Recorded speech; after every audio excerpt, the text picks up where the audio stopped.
As they're coming forward, members and members of the public, I want to remind what I told you I would repeat over and over again, because I want to make sure that the public has an opportunity to be heard. Once we have had this presentation today, we will then go through the public comment period on this item. But I wanted everybody to be able to hear this presentation before they comment, so that it might inform and influence what they had to say. Tomorrow, starting at 10 o'clock, we'll have a council meeting, and we will begin with a presentation again on the proposed amended budget, and we will continue that at 3 p.m. tomorrow with a public hearing on the proposed amended budget. I mention that again because online registration for that meeting closes at noon today. In-person registration closes tomorrow at 9:15 a.m. So if you'd like to be heard, and that's the meeting I would highly encourage everyone that wants to be heard for you to please sign up so that you can be heard tomorrow at 3 o'clock p.m.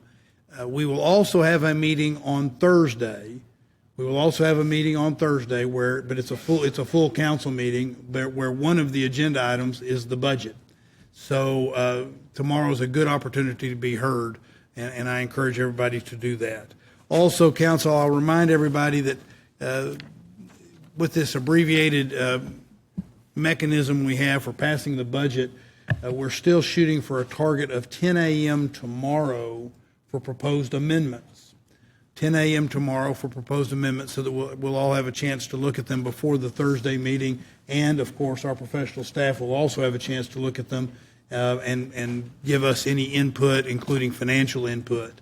In addition to that, we posted, there was a post last night on the message board. It's a suggestion that what we do as we go forward here to try to have a coordinated set of meetings on this is that we establish for staff what the priorities of the council might be as we go forward, so that they're then in a position, knowing what the priorities of the council are, for them to look for where the money is, if there is money that would be able to fund those things. The idea being that it's difficult on all the departments to have 11 of us swarming trying to find money, and it might not, and maybe not understanding the code, maybe not understanding where the process in which that money is being spent, things of that nature, but turn to the manager and the manager's staff, the professional staff, to ask them to help us find money, even if it means cuts, and it will mean cuts in certain other areas, but they can bring those forward to us, and we can then make decisions based upon those proposals. So with that being said, I will now, yes, Member Pro Tem. I have a question on the message board post that you and council members Vela, Alter, Lane, and Caudry posted last night regarding the direction on areas to review for funding.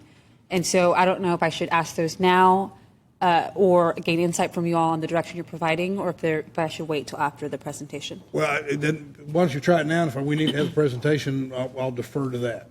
Okay. On vacancy savings across general fund departments with non-sworn personnel and staggered hiring, can you please explain more about that and the differences between non-sworn and sworn? Well, yes, I think I can, but here's what I would, I'm glad you asked the question, because now I know where you want to go on that.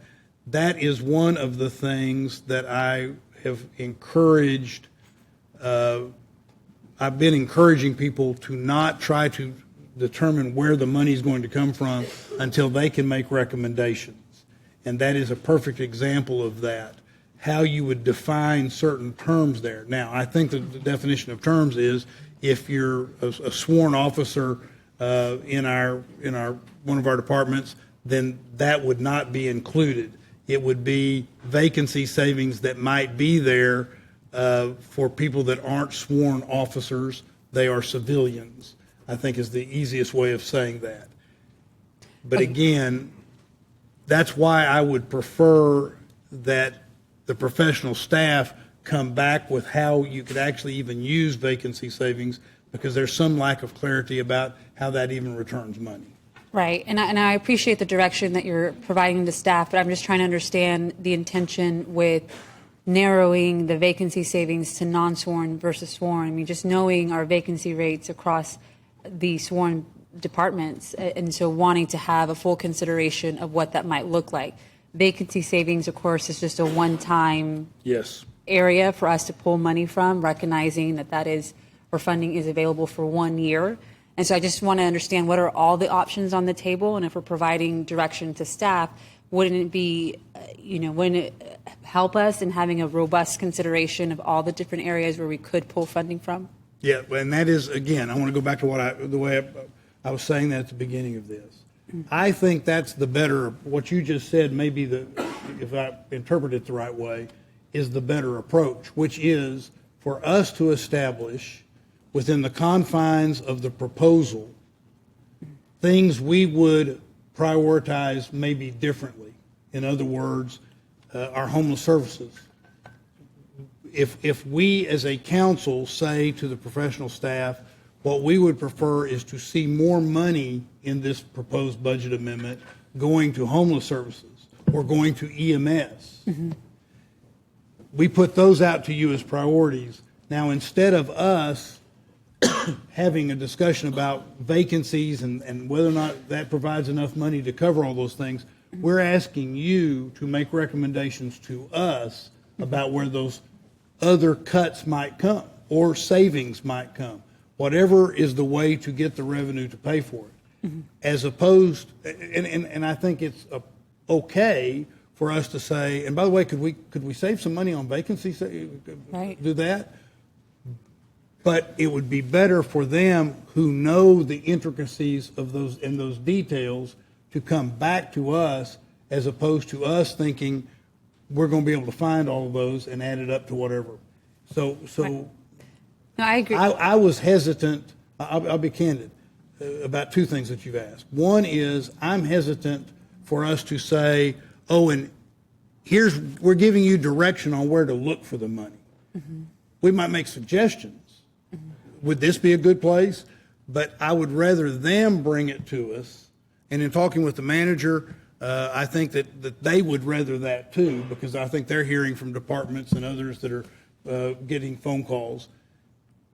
And then the second thing I would say about that is that I think they're going to be in a better position to find more money than us trying to figure that out. So I think we're I was just expanding that direction, just because I agree. Like, knowing the priorities of council would be great to have recommendations from staff on where to identify that funding from vacancy savings across the board.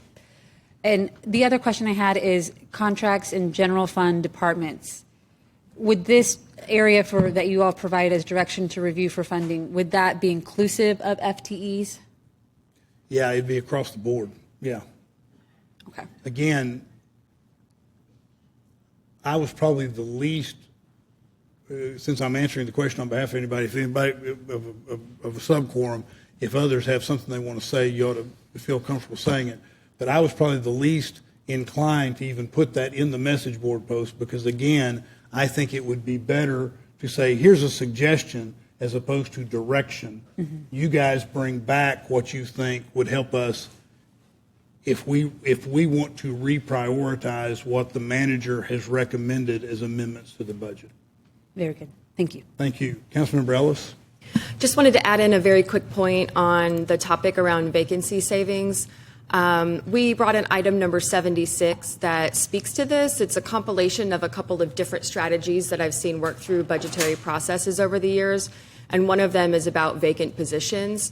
And we also call for a dashboard that's publicly facing to be created, just so it's really transparent to the public how we're doing with vacancies within any department. But we did add in language that speaks to any group that's covered by collective bargaining or meet and confer agreements, specifically because we know those staffing levels in those departments. It can take a lot of months for them to get their cadets trained up and get everybody graduated. And so we knew there were some sensitivities around, what current staffing is, what future staffing is, and the departments that have, very specific needs and capabilities that need to be addressed, such as the fire department we were just talking about. So I want to point people to that so they can take a look. There may be a couple other ideas that we gather along the way that we decide to add in between here and Thursday, but we'll post any of that to the message board if folks want to take a look. Great. Thank you, Councilmember. All right. Ms. Lang. Good morning, Mayor and Council. Kerri Lang, Director of Budget and Organizational Excellence. I did want to speak to the conversation that was being had about vacancy savings and to clarify that vacancy savings is a budgeting tool. And making adjustments to vacancy savings means you're making an adjustment to the budget total, but to see a savings, it would be reducing or eliminating those positions.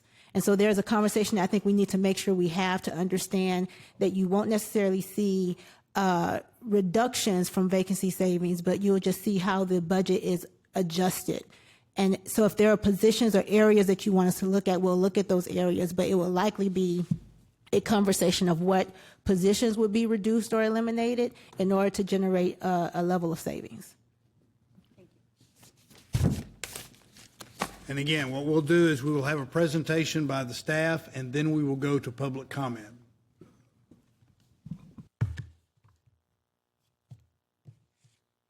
So thank you all. I will start, as I always do, with a timeline. As the mayor mentioned, we are asking that if you have amendments or whether or not this conversation will lead to some areas of focus or priorities, we ask that we have that by tomorrow at 10 a.m.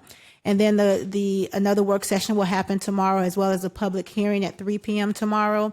And then the projection is to adopt the amended budget at this Thursday's council meeting with additional readings on the 21st and 24th. So as we start the conversation on where we are today and why we're here, with the Prop Q outcome, it automatically takes us to the voter approval rate for our property tax rate, which is the 52.4017 cents.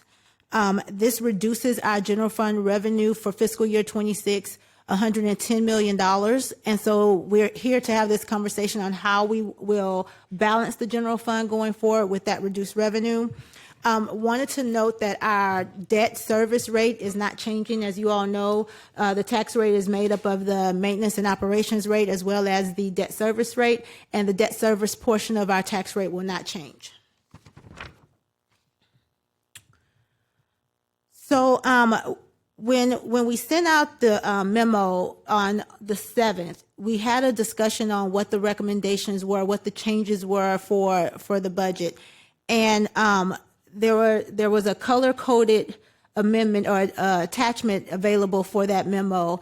And so I want to just kind of talk through what those changes are. So anything that's in the budget document or the attachment Exhibit A that says maintained, those are items that were included in the budget, and they are not being changed from what was included in the adopted budget on August 13th.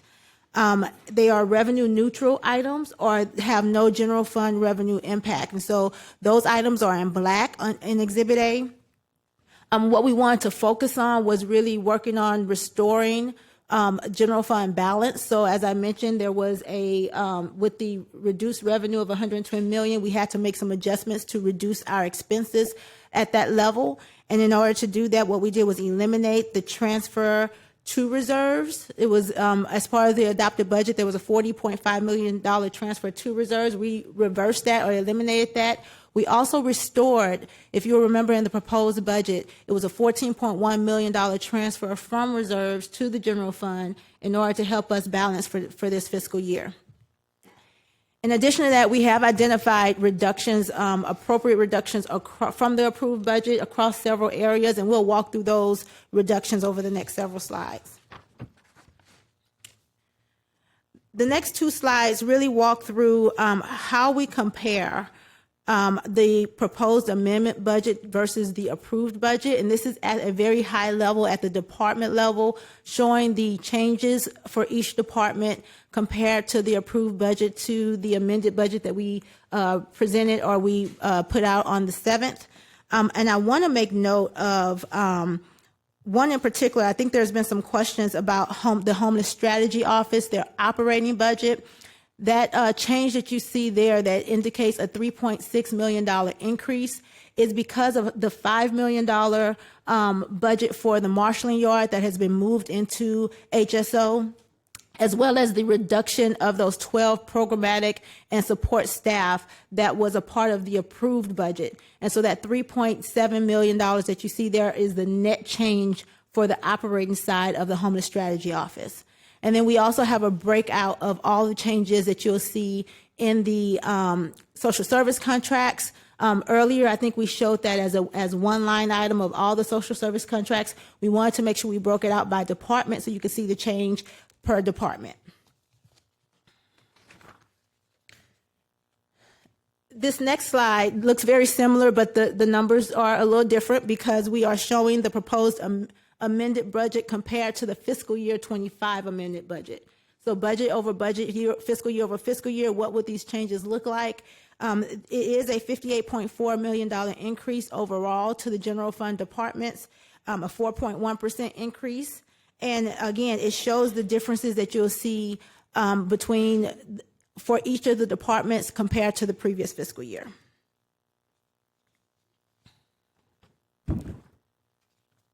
This slide here just talks through or shows again a pie chart of the general fund departments, the breakout and the percentages of each department.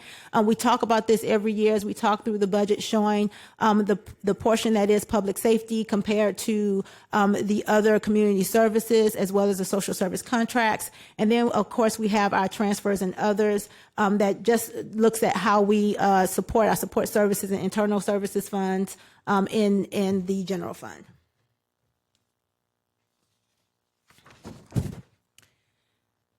These next several slides you've seen before as we presented the proposed budget, and I just want to make sure we walk through the changes that we are anticipated for fiscal year 26, as well as what is planned for fiscal year 27. As you all know, a 4% increase has been put in place for civilian employees. Also for employees who make less than $53,000 in lieu of that 4%, up to a $2,120 increase in wages. Again, the living wage has been put in place for $22.05. There is no insurance increase for the city contribution for health insurance. And then we do have some funding for market studies for this coming year, and of course the city retirement contributions. And we'll talk about 27 a little bit more in detail a little bit later, but to note that there is no planned increase for wages in fiscal year 27. And we are still showing some of the increases for living wage. Health insurance will have an increase. And then we do have some market studies planned for 27. For the sworn cost drivers, and when you look at the proposed amended, it is continuing the increases for sworn based on their contracts. So EMS will see a 3% increase, police a 6%. Fire, we do have the planned 5.7 funding for the tentative agreement. And then no increase for the sworn health insurance for fiscal year 26. Each year, or for 27, each of those contracts are planned on having the 3% for EMS, 5% increase for police, and then there's an incremental increase for the retirement fund for the fire department. Our support services allocations for the general fund includes 6.8 for support services. Our technology or also technology management is 6.4 million. CTEC, which is our combined transportation, emergency and communication center, is a 1 million increase. And then we have other allocations at 3.8. The total overall increase for fiscal year 26 for internal services is 18 million for fiscal year 27. For fiscal year 26, excuse me. So these next several slides will go into a little bit more detail on the department budgets and what increases you'll see for the changes, adjustments you'll see for the department's budgets compared to fiscal year 25. EMS is going to continue funding. Actually, EMS and fire will have continued funding for the Canyon Creek Fire EMS station. That station opened in fiscal year 25, and this is just the annualized cost for those positions and for that operation.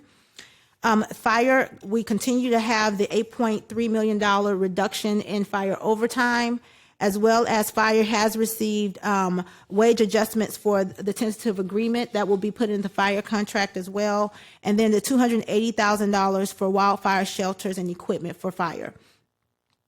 As we mentioned in the proposed budget, forensic science will be receiving 5 positions for their warehouse.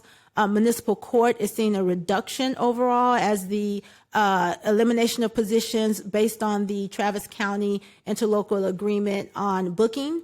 And then police, during the adoption of the budget, that interlocal agreement with Travis County on central booking and intake was moved to the fund level. So you see that $16.1 million reduction in the police departmental departmental budget. Overall, police also has a $9 million reduction in overtime based on the staffing remodel that has started in fiscal year 25 and is continuing. And then the $500,000 savings from the Blue Santa warehouse moving to a city facility.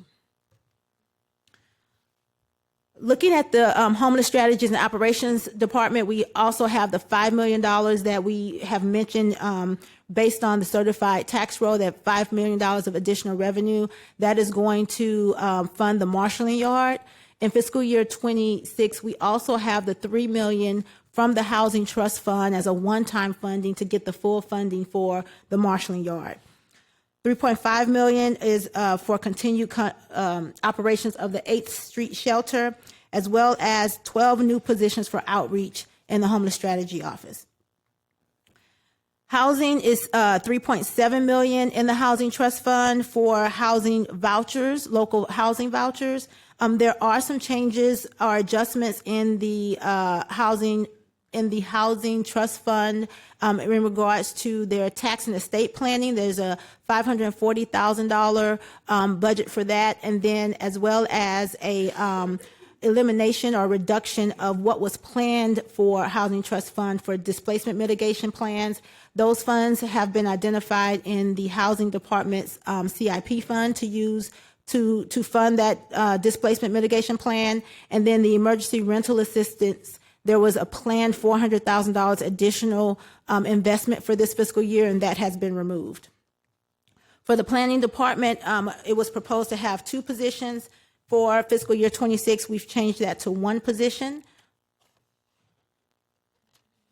And then in animal services, there have been no changes from the proposed budget when we compare to fiscal year 25. There are still the 2 animal services officers, protection officers, and support staff. And then in arts, culture, music, and entertainment, we are adjusting that to 3 positions for fiscal year 26 compared to the 5 that was originally proposed. Parks and Recreation, it was originally proposed for 60 positions for $6 million. That has been reduced to 20 positions for $2 million.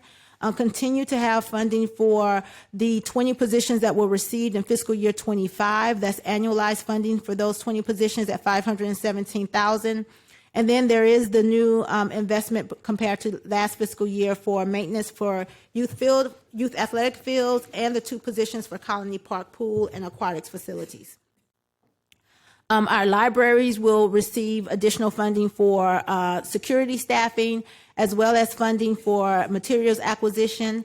And then we have begun to implement the Recycle Reads, the change from that program from one location to across the system. And then finally, public health is seeing the reduction because of the move from a rented facility to a city facility. This next slide speaks to the social service contract changes. As we mentioned in the memo, for this fiscal year, we're making some adjustments to the social service contracts. We are reducing non-homeless strategy and operations contracts by 10%, so that we can reallocate those dollars to some of the areas that were of priority to the council. Within homeless HSO, we are also making a reduction of 4% or $1.5 million to their existing contracts so that they can, again, reappropriate or reallocate to other areas. The second part of this slide walks through what changes are anticipated or proposed. That is, instead of the $12 million for rapid rehousing, there will be $1 million that will be appropriated for rapid rehousing. Bridge Shelters and Hill will receive $750,000 instead of the $3 million that was originally proposed or adopted.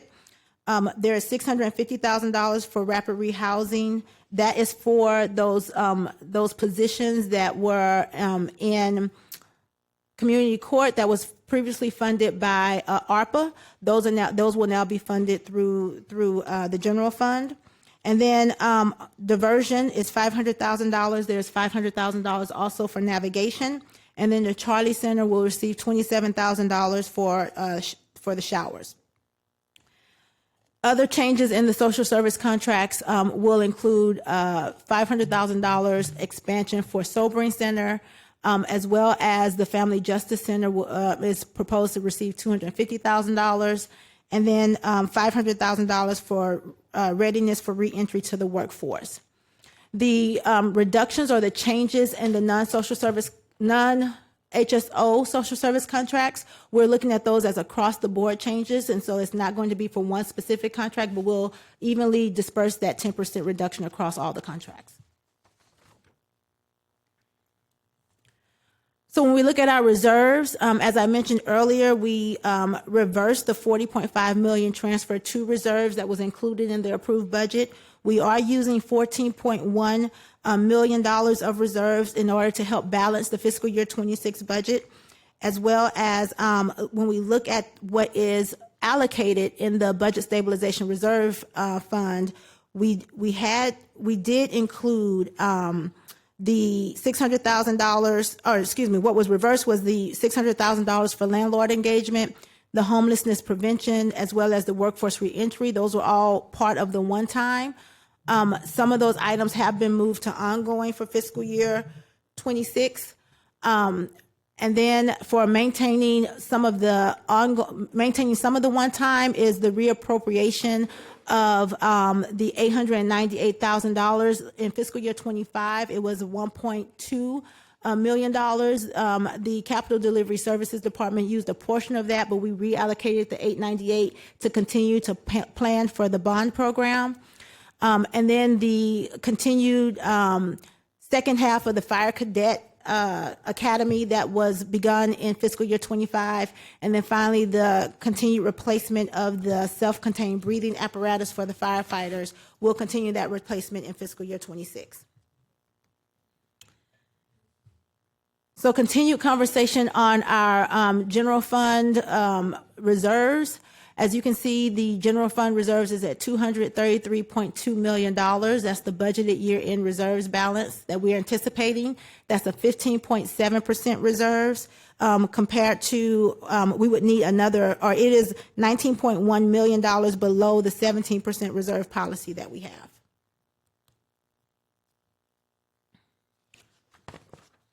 Moving forward to fiscal year 27, as we mentioned during the proposed budget conversations, there are some significant changes or reductions that we are anticipating in fiscal year 27 in order to balance.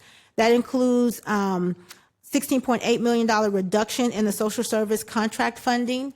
When you look at the $3 million increase that we're anticipating for marshalling yard, once we receive the certified tax roll and that $5 million extra dollars in fiscal year 25, as we roll that through the out years and roll that through fiscal year 27, we did have a $3 million additional revenue available in fiscal year 27. So we're using that to fully fund the marshalling yard ongoing at the total $8 million.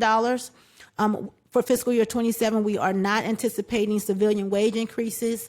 And there are a couple of elimination of transfers from the general fund that we've talked about. One is the housing trust fund transfer, as well as the capital rehabilitation fund transfer.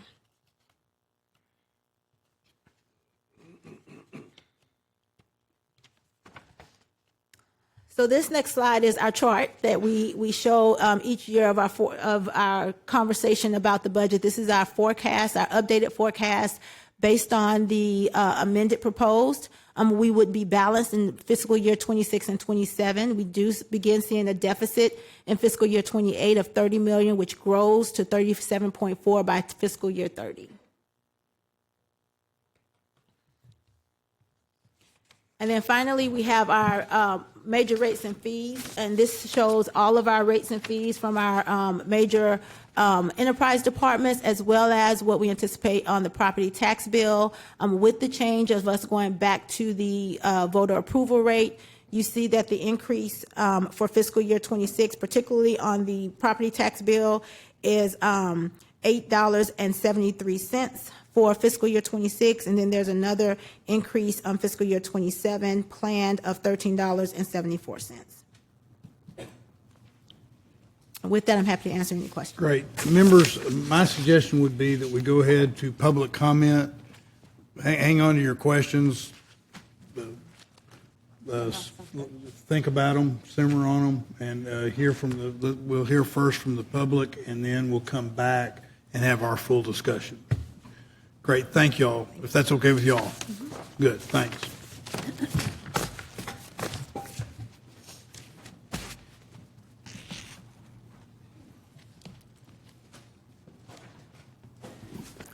We're going to start with remote speakers. We have one who needs translation. It's Maria Morales, and she'll get 4 minutes. Adelante, señora María, la estamos escuchando.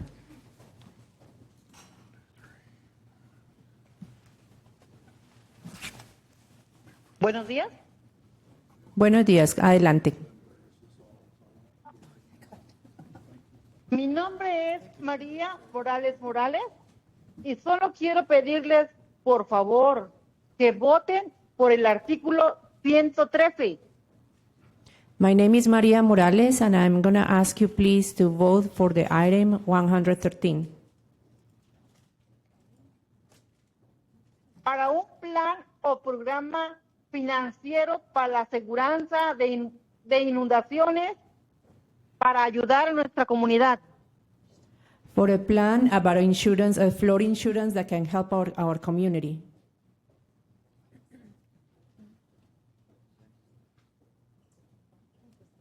También para poder ayudar con recursos de la ciudad y poder recuperarnos en caso de alguna inundación. Also to resources for the city so we can recover in case there is a flood.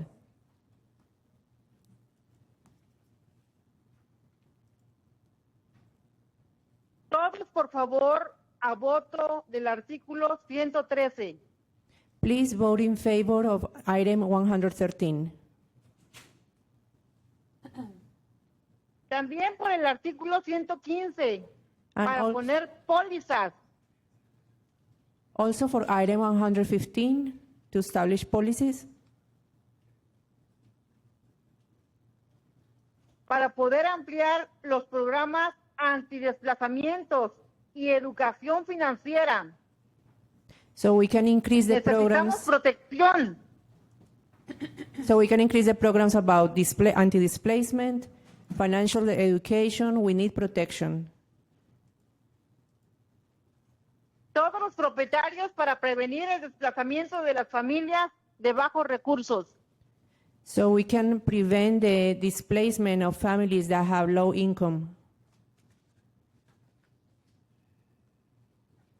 Todos a favor del artículo 115. Gracias.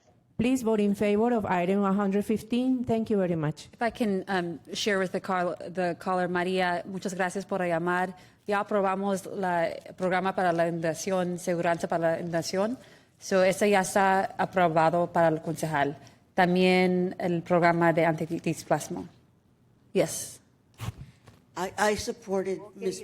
Morales on her talking points. Those are not the ones that she was supposed to speak. I think there was some confusion. I'm about to email them to council. Very good. Thank you. Next speaker. Next speaker is Ivana Neary.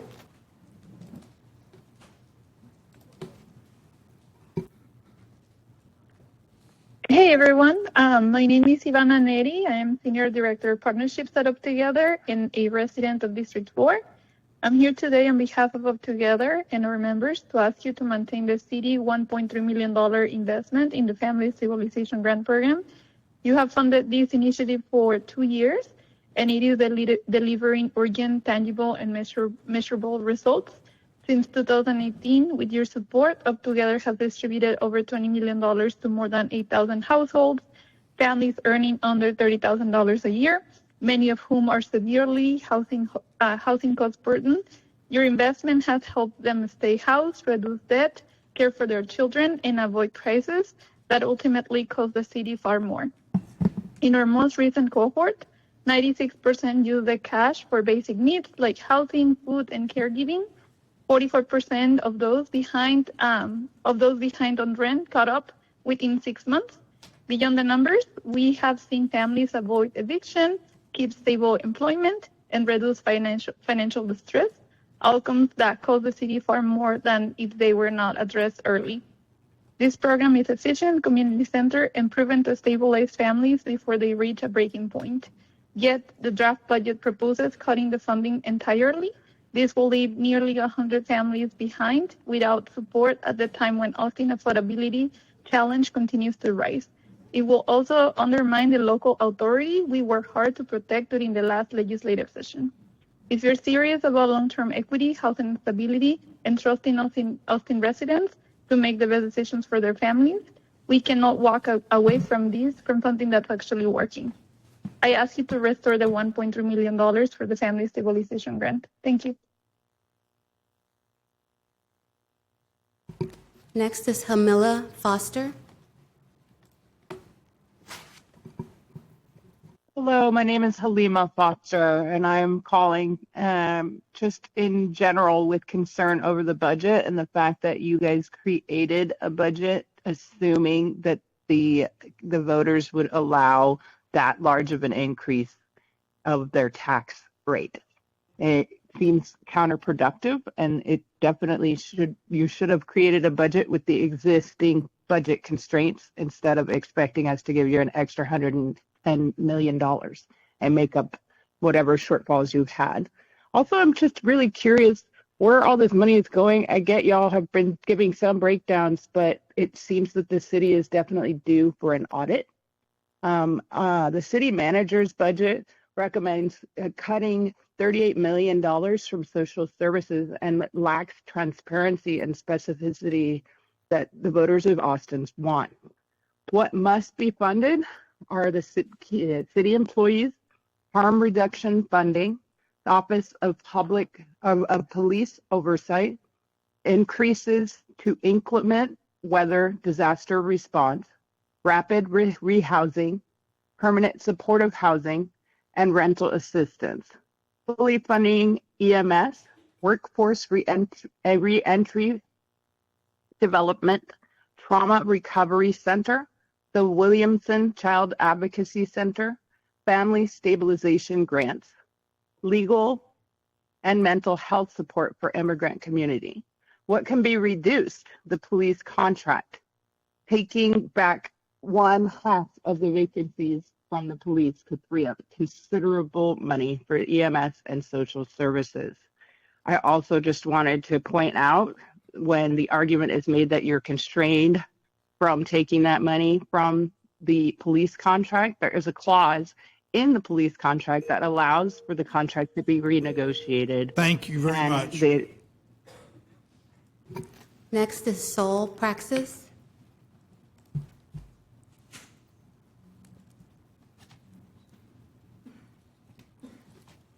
Sol, are you there?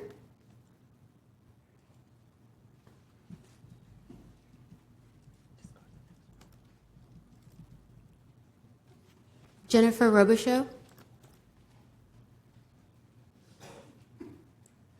Good morning, City Council. This is Jen Robichaud, District 2 resident, and I appreciate the opportunity to speak today. First, I would like to commend Mayor Pro Tem on her amendment to fund EMS for finding real cuts, reducing contracts, bringing work in-house, and trimming non-essentials. I think this is the exact kind of disciplined thinking that we need to solve these budget issues. My primary concern in the proposed budget is that it draws from our reserves. Building our reserves above 17% was one of the approved budget's major successes. It protects our credit rating and our future. We should not touch our reserves. Instead, we need to find additional savings elsewhere in the budget. Secondly, I respectfully disagree with the mayor's heavy focus on homelessness services as basic services. Many residents have lost confidence in the primary recipients of these contracts, especially when we see these groups funding an election to raise our taxes while receiving millions in contracts in return. In short, we worry about conflicts of interest. Public safety and EMS serve everyone, including those experiencing homelessness, and they also deliver a clearer return on our investment. Austin should help local people in crisis not become a magnet for homelessness nationwide. In that spirit, I am curious why we're not seeing cuts in offices such as the city clerk, the development services, fleet, management services, the mayor and council offices, small and minority business resources, or transportation and public works. I also don't think that we're making significant enough cuts in public health or technology services. All of these areas grew 10 to 40% year over year, far above the budget average, especially in terms of contractuals and transfers, and these seem like places to look again. As you move forward, please protect our reserves. Thank you. Carmen Yunus.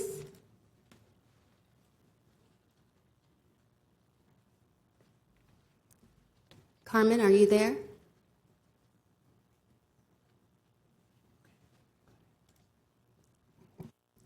Okay, that concludes the remote speakers.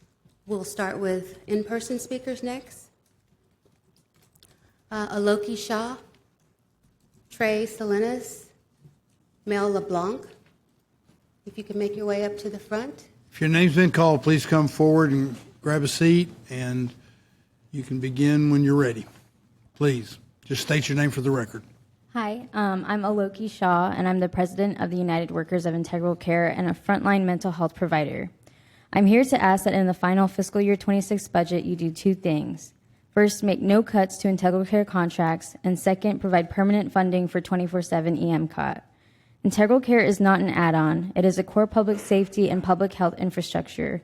Our programs keep people out of ERs, out of jails, and out of encampments, systems that are far more expensive than community mental health care.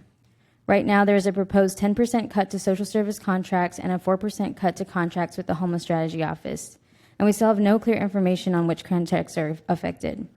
The fact that this is still unknown is a major red flag, especially after the city promised more transparency in this process. We need to know if these are Integral Care contracts, and if they are, these cuts must be reversed. Our services have already been hit by federal grant cuts and reductions in state funding. By cutting our services, you are pushing our mental health and homeless system towards collapse at the very moment when we have real solutions in the pipeline. Second, EMCOT needs permanent 24/7 funding. When someone is suicidal, experiencing psychosis, or in deep distress, the right responder is a mental health clinician. EMCOT workers de-escalate, stabilize, and connect people to ongoing care. Crises don't stop at 5 p.m. If EMCOT isn't funded 24/7, the gap is filled by APD and ERs, the most expensive and often least appropriate options. If Austin is serious about modern public safety, 24/7 mental health crisis response must be treated as basic infrastructure, just like 24/7 fire and EMS coverage. Finally, I want to stress the solution is not to balance this budget on the backs of programs that are actually running and clearly need expansion. We're asking you to look across all departments for funds that can be responsibly reappropriated, such as areas like APD vacancies, where dollars can be moved without hurting the community or the city's labor force. Thank you. Good morning, Council. My name is Mel LeBlanc. I'm a resident of District 1. I'm here on behalf of Vocal Texas today. Recently, Vocal staff and leaders were here talking to you about the cruel, ineffective, and expensive encampment sweeps the city has been doing alongside DPS. You heard from folks who have been directly impacted by those, who shared how they lost everything and how they were not connected to services, and we urged you to invest in those services rather than policing. Sadly, it seems like the voices of those directly impacted individuals who bravely shared their stories were ignored. And as you may have noticed, it's just me here today. We cannot, in good conscience, have asked our leaders to come back again to share their stories, publicly lay out their trauma, only for it to fall on ears that don't listen. You now have an opportunity to reassess our resource allocation, and our message remains the same. Policing and criminalization will not end homelessness. As you heard last week, or I guess 2 weeks ago, ticketing and arresting is only moving people around and making it harder for people to get back on their feet. Instead of using APD to respond to homelessness, we must fund services and housing. I want you all to rethink what public safety means to the community. The budget you rush to all put forward does not prioritize real safety, meaning funding for EMS to ensure faster times in an emergency, harm reduction to address our overdose crisis, housing and services for our unhoused neighbors, and to ensure people can get off the streets safely. We have heard on the dais, please pick what you want the most, housing, shelter, or services, and the answer is no, that we're not going to pick. We're not willing to pit services against each other and fight over scraps when APD gets over almost 40% of our budget. We are here with the Community Coalition asking that you allocate $13 million from APD staff vacancies to fund a portion of the life-saving services that will actually help people in Austin. Cutting all other departments while making no change to the already bloated police budget is irresponsible both morally and logically. Do not double down on your financial commitments to the police at the expense of everything else. Thank you. Thank you. Good morning, Mayor and Council. My name is Trey Salinas, and I am here as the Vice Chair for the Austin Chamber of Commerce. We're here to speak briefly. Thank you for your time, and I appreciate your hard work. Our request is the same as it was before. We ask that you prioritize funding for basic services, which includes full funding for public safety, maintaining homelessness response, and we look forward to the discussions on the efficiency study and applaud the city manager for getting started on that. We saw recently that there's, I believe, an RFP out on the street. Thank you for your time. Next, we have Bryden Summers, Sharon Blythe, Michelle Manning Scott, Savannah Lee, and Cole Weaver.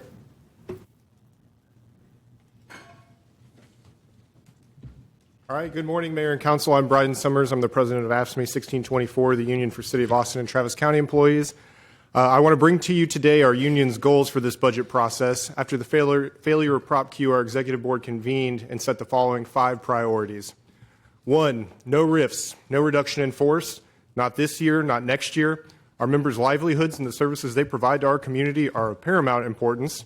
I've heard several times over the past couple of weeks that there are assurances there are no RIFs in this budget. And I'm going to take that assurance at its word.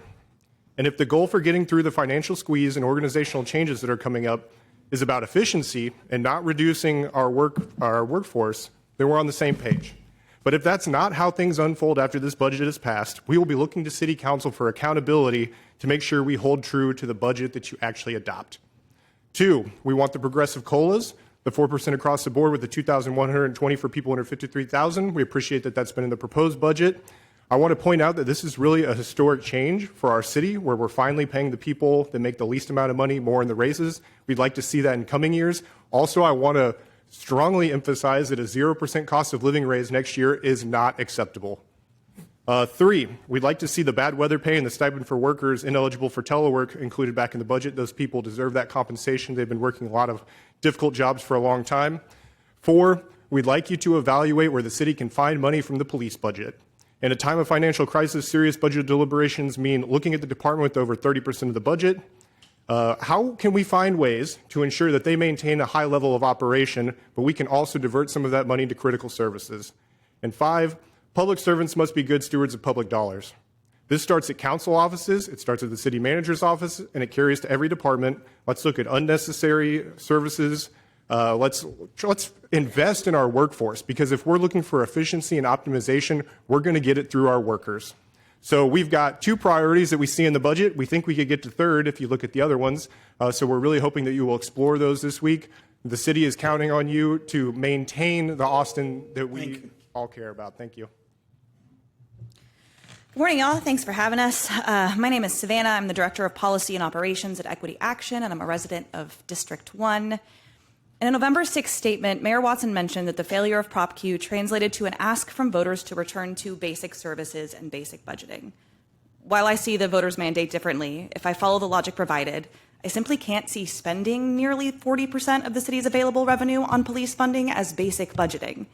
Any budget that spends 40% of its general funding on a single expense isn't a healthy one, and yet here we are. The implication that basic services and basic budgeting means funding police while making steep cuts to APH, parks, EMS, fire, and housing is not only disappointing to see, but it also is just entirely off base when it comes to public safety in Austin. We've had this conversation before, and we know what keeps us safe. It's programs that keep folks housed, fed, and healthy. It's vaccine access and quick EMS response and clean and well-maintained community spaces. To choose to primarily fund law enforcement is to choose to only deal with harm after it happens, as opposed to investing in preventing harm in the first place. Is that the kind of city that we want to be? There are roughly 330 vacancies at APD. Under state law, we are currently allowed to reduce the police budget back down to around $513 million, the same amount as last fiscal year. Cutting just 100 of these vacancies can bring back enough funding for us to fund 24/7 mental health response, the Trauma Recovery Center, rapid rehousing, food pantries for schools, child advocacy centers, and more. At risk of sounding hyperbolic, the choice is quite literally between feeding hungry people and funding vacant positions at APD. I know what kind of city I want to live in, and after a very lengthy budget process here with you all, I believe that you do too. Equity Action demands that you reduce police funding in order to pay for the things people in the city quite literally cannot live without. To me, that feels pretty basic. Thank you. Ms. Blythe? My name is Sharon Blythe. I'm a resident of District 6. I've kind of grown old by coming down to the city council and not having any activity or any concern about you all doing actually what you need to be doing. I can see nothing in that proposed 26 now that Prop 2 didn't pass that changed. You need to dig deeper into your budgets of the peripheral departments by having a performance audit. Look where the money's going, really. I mean, I'm a victim of this city. Not because of that, because it started years and years and years ago, where I championed the upkeep of city cemeteries for years and years and years. Finally got the city council to understand the importance of them. And now you're going to cut $5.2 million out of the parks budget, which will probably affect the cemeteries now. I was just challenged by your guard out there. I think his name is BB. He challenges me every time I come to city council because I am required to drink water in here. And he had me dump my water out of my container. Said, I've got to use your container, which I don't know whether that has been changed or what kind of water's in that thing. And it was ridiculous for him to do that. I'm tired of being challenged by your employees, especially your guards out here. People are sick. They need your medicine. I had medicine in that bottle. I had to go dump it because of BB. I'm not going to fill my water bottle with this thing out there you've got that I don't know whether that's pure water or what is in there. Please do not listen to these people that want to always say, we need to fund homelessness, cut the police budget. That's ridiculous. Thank you, Ms. Blythe. Consider the people. Yes, sir. My name is Cole Weaver. I'm speaking as a member of United Workers of Integral Care. I stood before the dais last year when this council voted to pass an immensely expensive police budget. It was soul-crushing, not only because I foresaw it causing the financial crisis we're in now, where essential services are on the line, but I personally felt devalued by that the city of Austin would rather prioritize first responders that pose a threat to Black and autistic individuals like myself and the clients that I serve through Integral Care. This predicament is unacceptable. Despite that, I still showed up to canvass for Prop Q because I believed it was the city's chance to define what care means for our community. I was so demoralized when voters rejected it that I shed tears for the first time in over 3 years. I was ready to give up on everything in this city. However, I was reminded by members of the community that I'm still needed in the fight for a better Austin. Therefore, I'm holding on to hope by standing before the dais again to ask that this council does the right thing this time. Fix the mess you created by reappropriating whatever funding you can from the police department towards alternative forms of public safety that actually work, like 24/7 DMCOD and EMS. Also, do not cause unnecessary mass layouts at Integral Care by gutting social service contracts. No matter what budget this council will adopt, people will suffer and or literally die if there are deep cuts to housing programs and social services. Do not cause this community more grief because our hearts cannot bear much more. Thank you.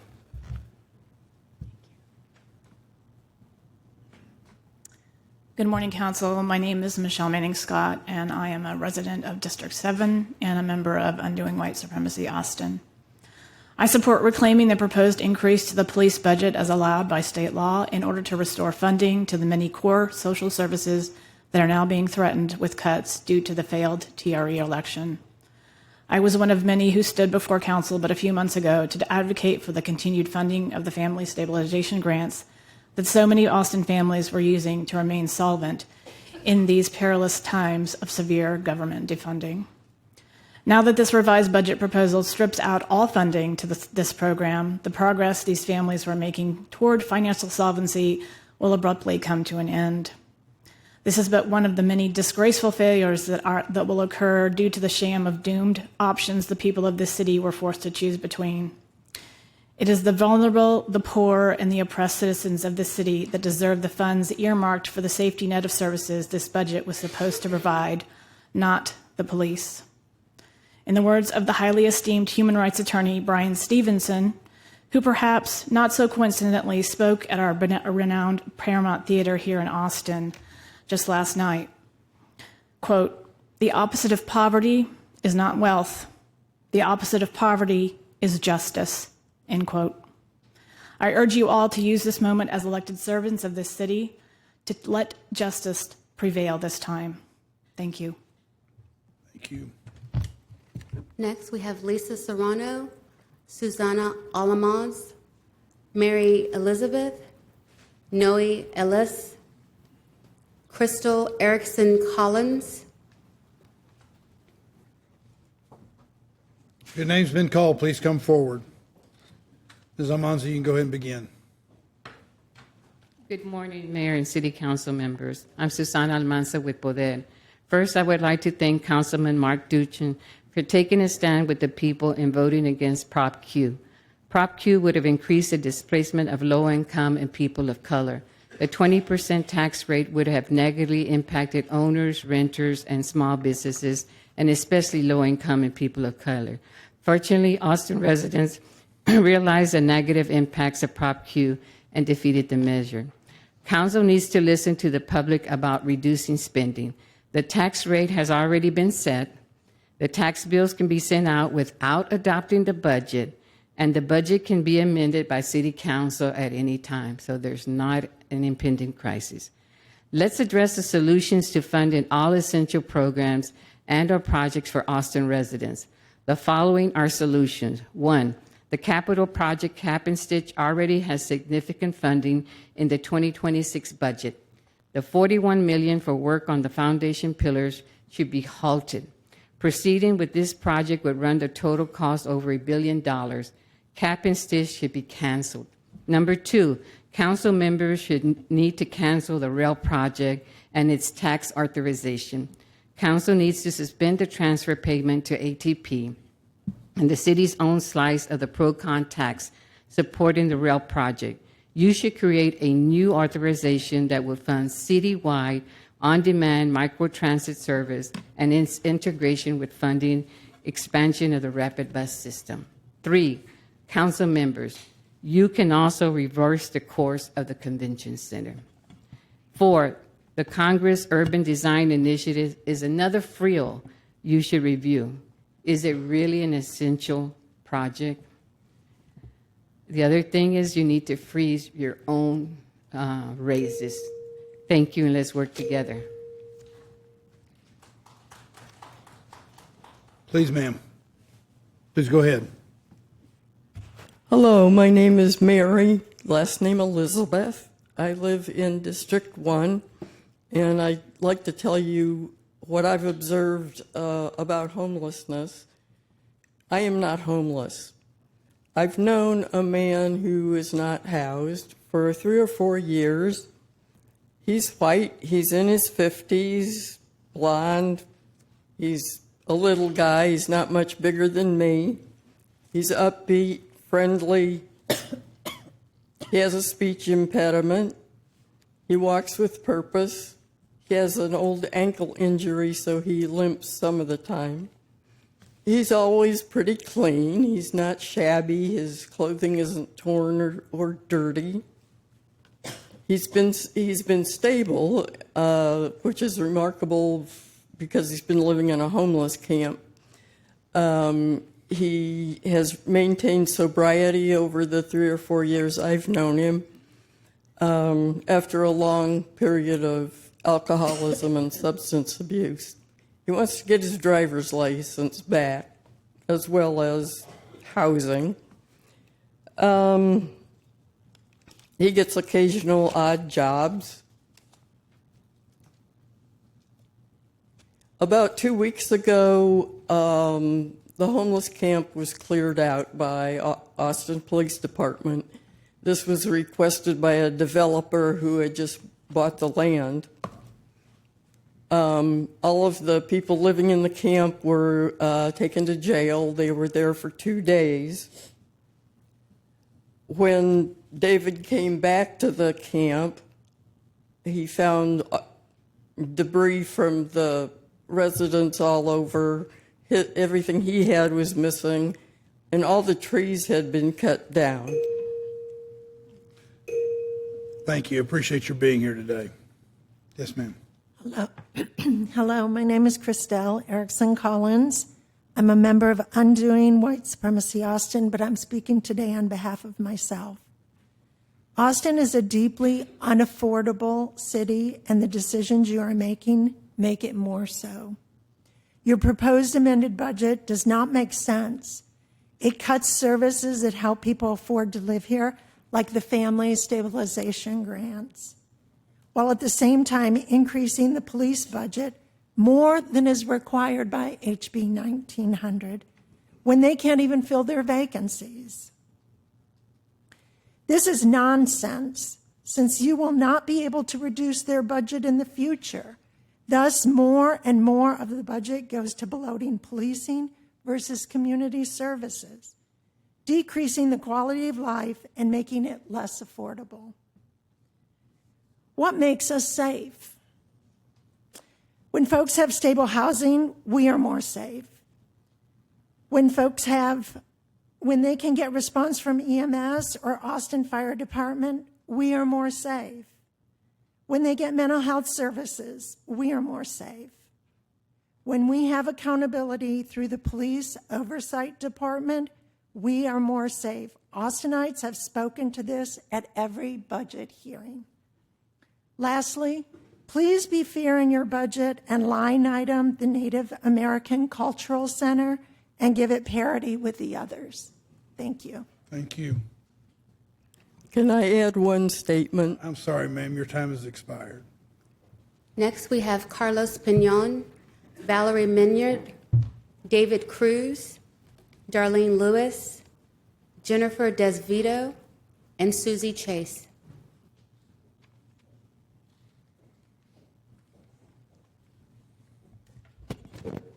Good morning, City Council. Good morning, Mayor. My name is Noe Elias. I am the Land Justice Director at Poder. I am from Antopolis in District 3. So this proposed budget makes major cuts to basic services, about $38 million.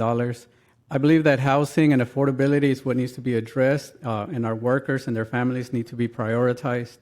So every day we see increases in the cost of living, and we see our neighbors suffer the consequences, and your proposed budget makes things worse for them. I want to echo what was said before, that we need to protect city jobs, we need to fund harm reduction, rapid rehousing, permanent supportive housing, and other services that help our neighbors stay in the community. We also need to fund parks and other programs for families. This city is losing a lot of families, a lot of kids, and we can see that with the school closures. And I ask you, why would you want to fund Cap and Stitch? Why would you want to fund the convention center and other wasteful spending, and at the same time you're cutting basic services? So we need a budget that supports our community. We don't need a new convention center. We don't need the Cap and Stitch and other wasteful spending. This budget process also needs to give the community enough time and a voice so that they can be heard and give their input. This process does not allow the community members to shape this budget. So we need a better, a more transparent process because the community voices are not heard. Thank you. Good morning, Mayor and Council members. My name is Valerie Menard, and I live in District 1. I'm here today to ask you to be thoughtful and creative in your deliberations over revising the 2025-26 budget. On November 4th, voters in Austin sent you a clear message: redo the math. We did not accept the threat of putting programs that improve our quality of life on the chopping block if we did not impose a property tax increase on ourselves. We rejected that the budget that you approved was the best you, staff, and city manager could offer. But we also let you know that we had taken notice of irresponsible spending on projects that were executed without the transparency that we expected of this body. For instance, whose idea was it to create a new logo? Who said we needed a new convention center? And who seriously believes that we need to invest in and maintain gardens and plazas on top of an interstate? The failure of Prop Q also sent notice to this body that you can fill this room with people who will testify in support of ordinances and projects you support, but at the end of the day, you're out of touch. What matters most to Austin residents? Affordability, quality of life, a council that listens. We have lost trust in your commitment to public service, and we need to see that reaffirmed. The proposed budget is unacceptable, and I might add, vindictive. The slash and burn approach taken by staff seems to say this is what you get for not doing what we asked you to do. How can staff propose $5 million in cuts to our parks while this body insists on moving forward with cap and stitch that will require $50 million plus to maintain every year? This is too hard a pill to swallow. Stop trying to find ways to fund this boondoggle and focus instead on funding the programs you would cut with this budget. I'm asking this body to take your time, try harder, be more thoughtful and creative when you look at approving a budget that doesn't punish us, but shows that you heard us. Thank you. Good morning, Mayor and Council. My name is David Cruz. I'm a city worker and a member of the board of AFSCME Local 1624. I'm here on my own time. As city workers, we know best how our work lifts up our community. We know that public health workers keep our families healthy. We know that EMS is there for us in an emergency. We know that integral care is one of the most important actors in the homelessness services ecosystem and do invaluable work with our unhoused neighbors. And we know that cutting these services will make lives worse for community members already struggling to afford health care, housing, and basic needs. I'd like to reaffirm AFSCME's commitment to our community partners and the demands they've stated here today. City workers are all too familiar with the hard choices that need to be made in tough fiscal times. With the failure of Prop Q, most of us are already making those hard choices, being responsible stewards of public dollars, making plans to deal with cuts, figuring out how to do more with less and less every day. And we're doing this amidst whispers and fears that rifts are coming mid-year and next year, despite assurances from this council and from the budget office. It's hard to do your job facing the fear of being cast out into the most brutal job market in recent years. The budget office in this council is continuing to look for areas for cost savings. One of these will rightfully be vacancies. But if this council is going to push some departments to lose vacancies, we believe that all departments should be held to that standard, including those covered by meet and confer agreements. This council owes it to the community and to city workers to take on the hard work of fiscal responsibility and make hard choices, not just look for low-hanging fruit. That level of discipline will be needed to protect critical services for working people and maintain funding for current city workers, not just in this year, but for in the years to come. Thank you.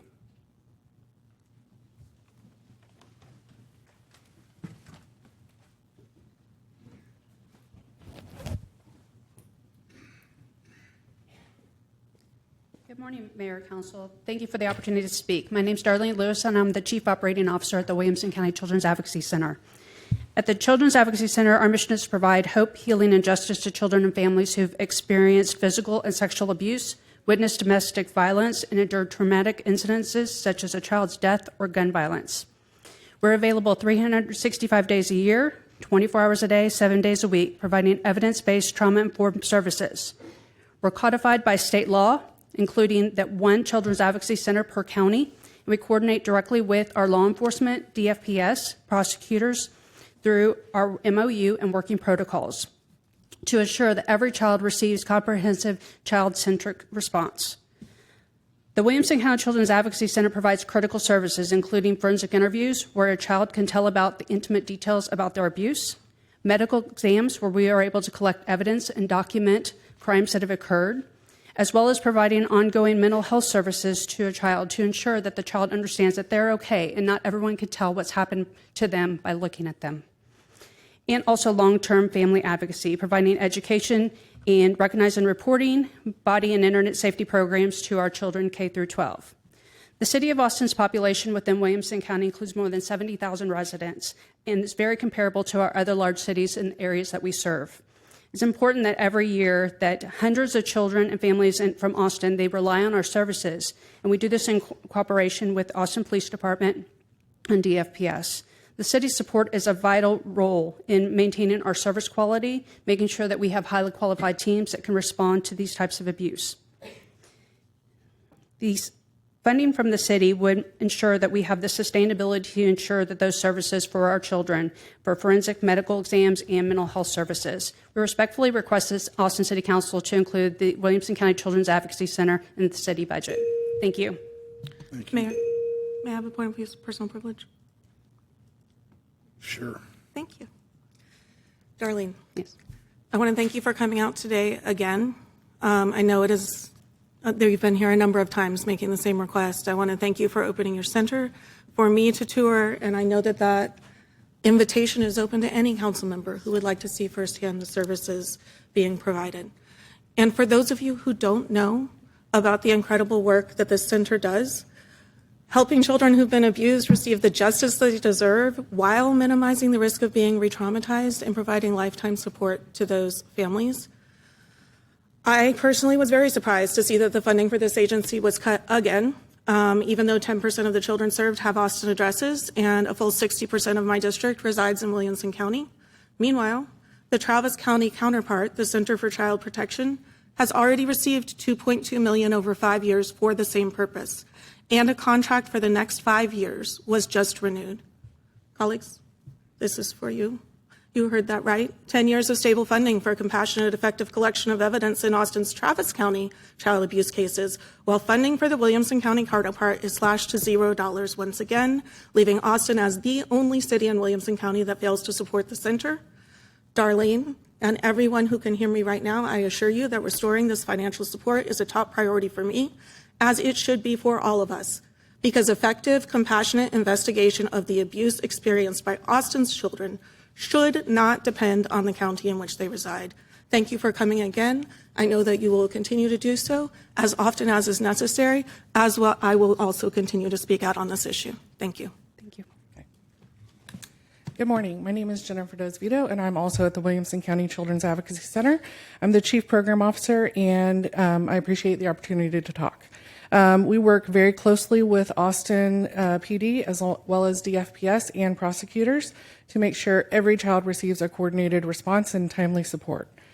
Over the past 2 fiscal years, our center has served a significant number of Austin children. In fiscal year 24, 189 children, and in fiscal year 25, 82 children received forensic interviews. When you combine forensic interviews, family advocacy, medical exams, mental health services, and MDT case reviews, that's 1,073 services in fiscal year 24 and 690 services in fiscal year 25, supporting hundreds of Austin families through hope, healing, and justice. These are children who might otherwise face delays in interviews, medical exams, or trauma therapy. Our team ensures every child, regardless of where the abuse occurred, receives compassionate, coordinated care. There is also a significant likelihood of long-term suffering among victims who do not receive services. Research shows that individuals who experience childhood maltreatment are more than twice as likely to experience homelessness as adults. This underscores the importance of early intervention to prevent these outcomes. Although we serve many Austin children, we currently receive no funding from the City of Austin. Our medical, mental health, and forensic staff are absorbing this increased workload without a dedicated funding stream. The city investment would strengthen collaboration with APD, DFPS, and prosecutors, ensure timely forensic interviews and medical care, expand access to trauma therapy for families facing long wait lists, and support a center available 24/7 because we know abuse doesn't happen only between 9 to 5. We ask the City of Austin include the CAC in the city's budget to sustain these services. These are your children too, and they deserve the same access to healing and justice as every child in our community. Thank you. Good morning, Mayor, Mayor Pro Tem, council members, city manager, and city attorney. My name is Susie Chase. I'm a District 10 constituent. I'm a former staff member for 2 council offices, and for over 4 years, I've had the pleasure of working with animal advocates in Austin in my role at Austin Pets Alive. In September of this year, we heard the mayor and some council members express strongly that animal advocates in Austin need to work together. We heard you loud and clear, and we agree. Since that time, a coalition has been created by different shelter and rescue organizations. We've been meeting twice a week with the mission of working together to support the city's shelter and the next Austin Animal Services Director. We invited the greater Austin community to a town hall a few weeks ago at Austin Community College, and the coalition is hosting a workshop this Thursday, open to the public and designed to listen to all voices.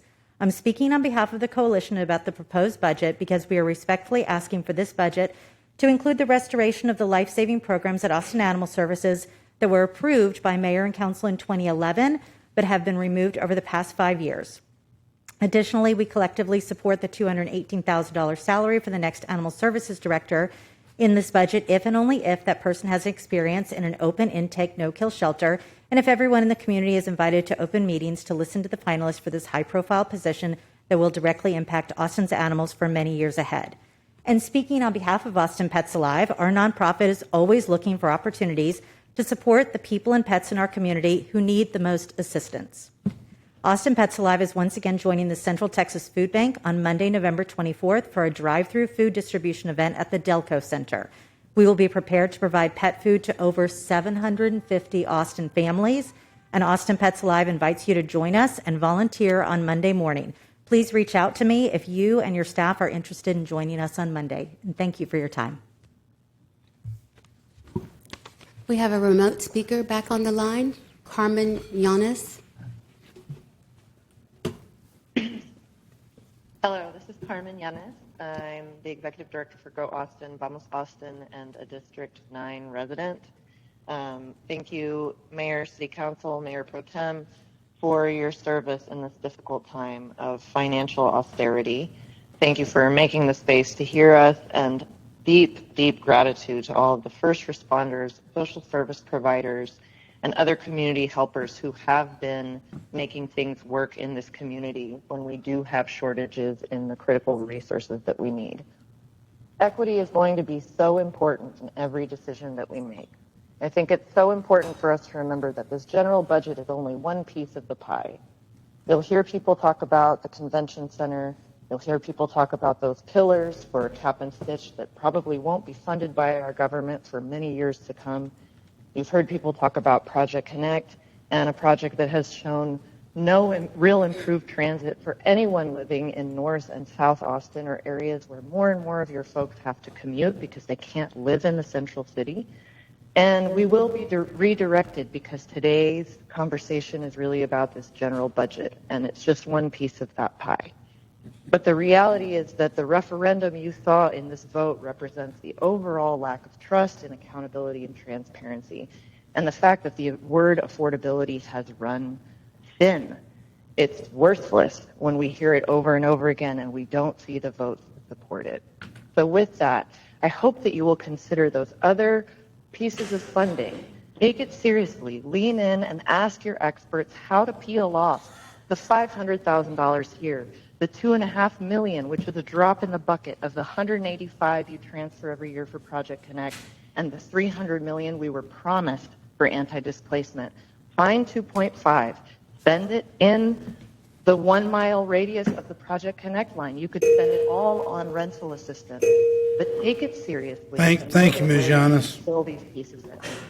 Back to in-person speakers. We have Ellen Jefferson, Marian Sanchez, Adrian Macias, Janice Bookout, and Hans Maverick.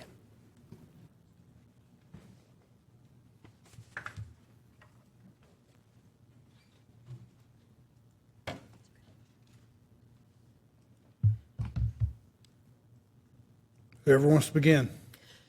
Janice Bookout, District 4. Thank you for your work. My mom always reminds me not to overextend myself before my basic needs are met. Why? Because if you don't, the human and financial cost will eventually cause a collapse. Austin is set to spend big money on future liabilities at a time when the already strained social safety net is under attack. The cap and stitch is an unnecessary extra expense that doesn't fix what's broken. When you consider operating costs, the convention center will be a net loss over the next 10 to 20 years. Transitioning solid assets to the new logo is an easy cost savings. You've got the digital assets, the physical transition can wait. Do not increase the police budget at a time when there are vacancies anyway. Do not invest in massive sweeps, removing critical documents and warming supplies before winter, and also increasing the cost of shelter during inclement weather. Pause the next phases of Project Connects until we get our social safety net stabilized.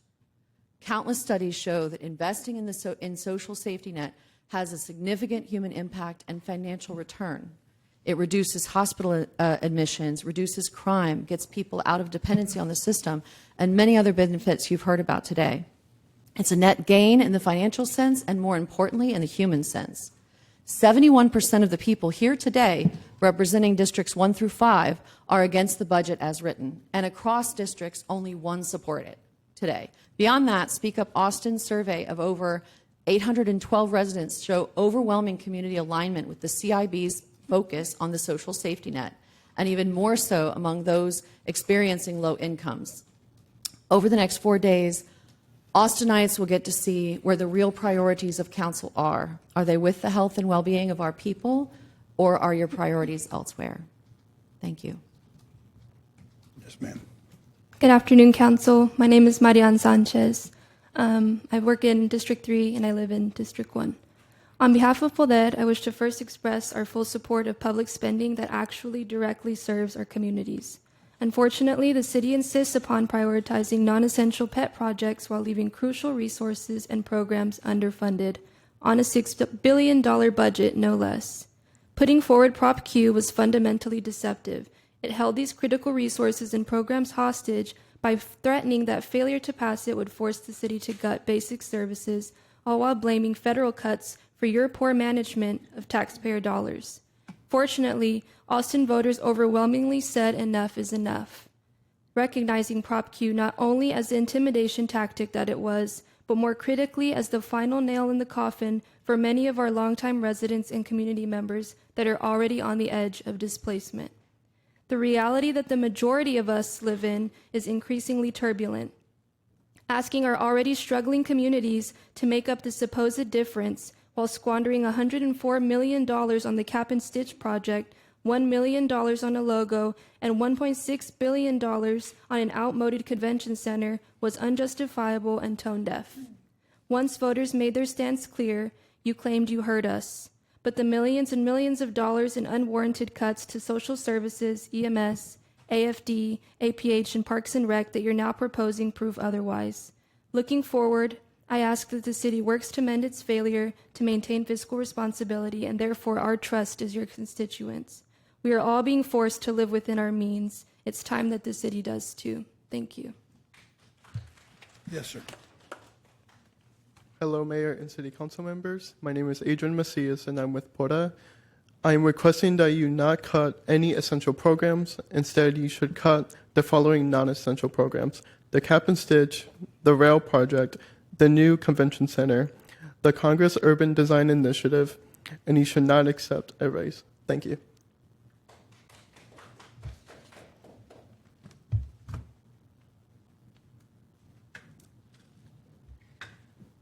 Good afternoon, Mayor Watson, Mayor Pro Tem Fuentes, council members. My name is Hans Maverick. I'm a resident of District 10, and I work as a policy and research organizer at Grassroots Leadership here in Austin.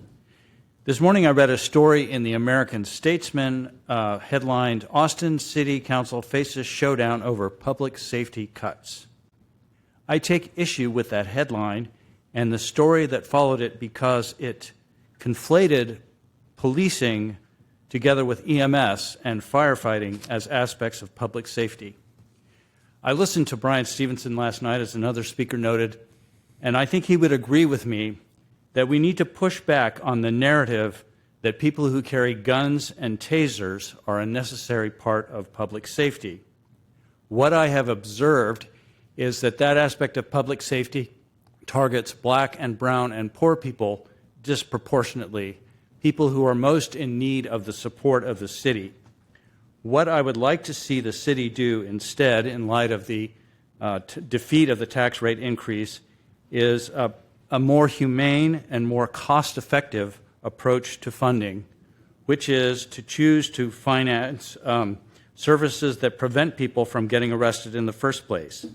This means helping people with prior criminal legal system involvement get and keep good-paying jobs.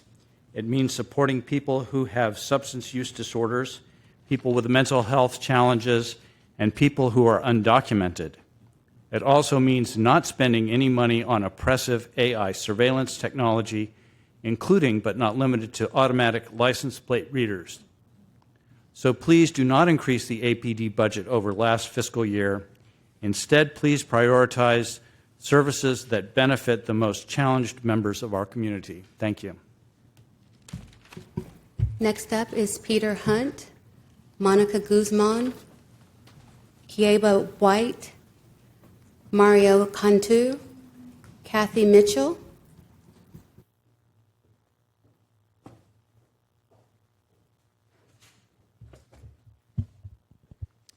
I'll just get started. Hello, Council. My name is Peter Hunt. I'm a constituent of District 10. One lesson from the failure of the TRE is that the police contract has already done substantial harm to the financial flexibility of the City General Fund. Council needs to address this now and to the fullest extent possible. As you've heard previously, you'll hear again, and as I'm going to say now, there are hundreds of vacancies currently at APD. These vacancies do nothing to induce demand to fill them. They will result in immediate harm when these budget cuts hit Austinites, who will suffer from longer EMS wait times and less access to social and health services. Last night, Councilmember Velasquez said quite rightly that our welfare services are essential services, and these are the services that are currently under threat. Removing these APD vacancies wouldn't even involve a reduction in force or a reduction in pay. We also just heard about the AFA agreement and worries about tying our hands financially. That is precisely what happens with any increase to the police budget, particularly in this time of budget constraints and cuts. That $12.8 million increase we saw from last year to this year, that's hand-tied money, and that shouldn't happen. The quiet part in a lot of these budget discussions is that the hard conversations we're having now are going to get harder next year, and that things are only going to get tighter and more difficult. And I appreciate that we've been encouraged to look further into the future, and I think that's all the more reason why we should not expect the police budget to increase from last year to this year. That's money that's going to be tied down, and it's only going to make things more difficult for council in the years to come. Not just this year, not just next year, but for the next 5 and 10 years. Our priority must be the same as it was before Prop Q, which is to fund the important, the essential health and social services of the city. You heard a broad coalition of people, myself included, come forward to advocate for those then, and we're doing the same now. Thank you. Good morning, Mayor and Council. I'm Monica Guzman, Policy Director at GAVA. I'm starting with a resident statement. Good morning. I am Maria Morales Morales, a resident of District 2. In August, you approved a budget with basic and critical needs that were contingent on the election results. Voters rejected Proposition Q, and the updated budget recommendations proposed by the City Manager for Fiscal 26 are not equitable. I urge you to listen to residents, community organizations like GAVA, and the Community Investment Budget Coalition. It is essential to fund the Family Stabilization Grant, legal and mental health services for the immigrant community, and Austin Public Health and Social Service contracts. The City Council must consider these and other critical priorities and invest our resources in these efforts to ensure the well-being and safety of Austin. Thank you. GAVA thanks Mayor Pro Tem Fuentes and Council Members Velasquez and Siegel for their budget town hall last night. We have questions that were not shared. In the current political climate, more residents' lives are being disrupted and are afraid to take their children to school, go to work, or even go to a food distribution event. More people are being targeted based on the color of their skin or the language they speak. Would you move $1.5 million to social services to ensure funding for legal and mental health services for our immigrant community? Many residents continue to struggle with increasing costs of food, rising housing costs, and eviction rates.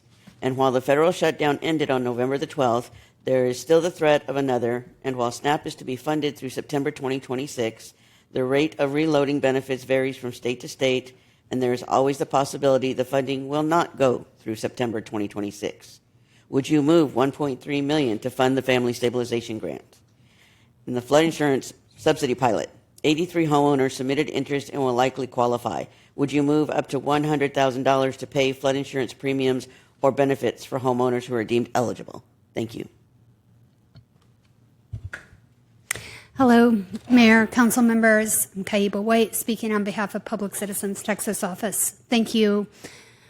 I realize that this is a difficult situation that you're in, but I do want to specifically advocate for the retention of the 2 new positions that were included in the budget for the Climate Action and Resilience Office. And think you all are well aware that that office has not received additional staffing in many years, despite having their scope expanding and, frankly, the need expanding. It is a climate crisis. We cannot say that we are prioritizing climate and environment and not allow for additional staffing to actually do the work. Also, these 2 positions, one of them is an energy manager position. It is literally a position that will save the city money. It is to look at the city buildings and on an ongoing basis, look for opportunities to install solar, improve energy efficiency at those buildings, upgrade HVAC systems. We hear all the time about deferred maintenance. That maintenance is costing money to the city, right? So this one position for just over $100,000 is going to save much more money than that. Please find a vacancy somewhere in another department to fill that in. The other position, the Sustainability Program Manager, also will make better use of the city's existing expenditures.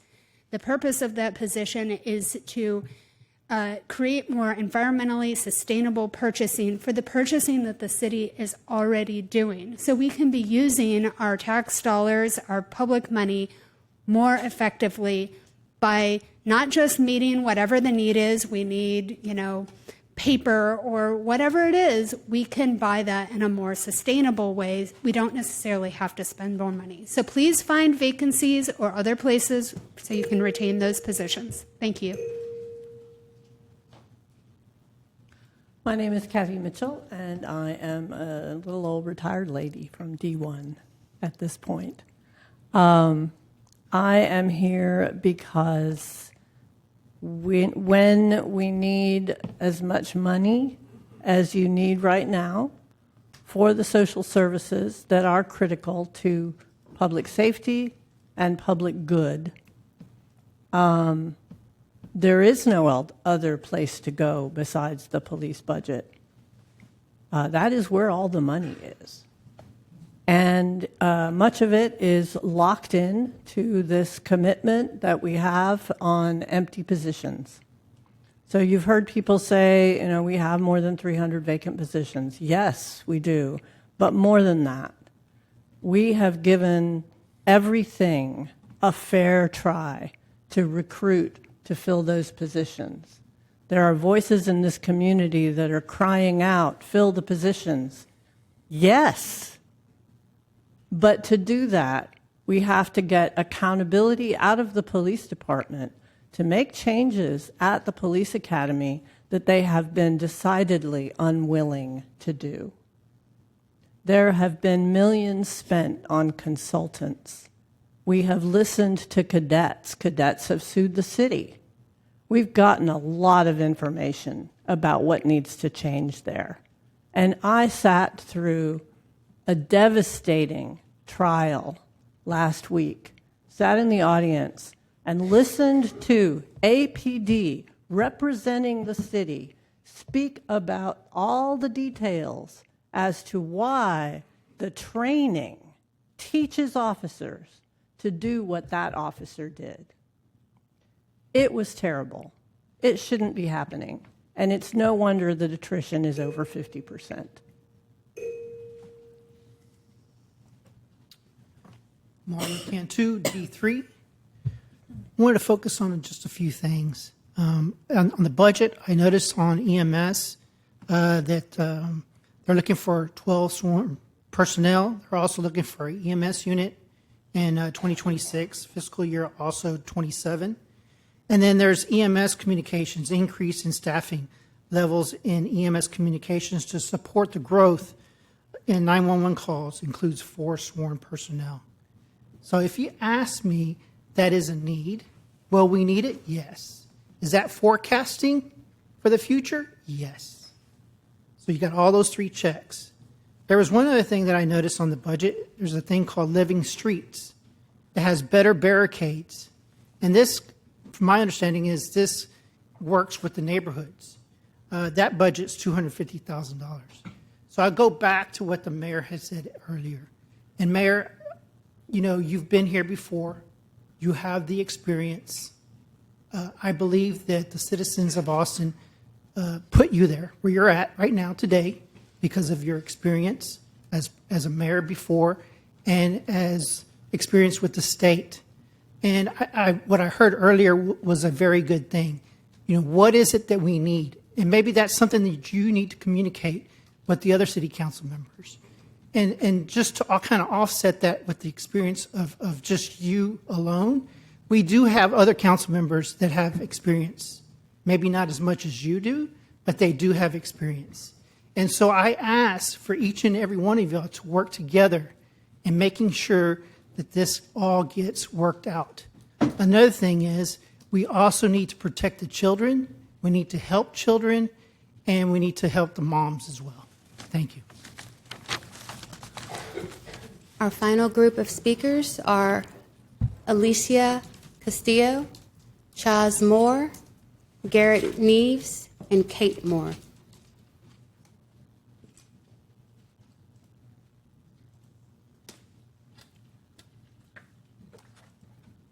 Good afternoon.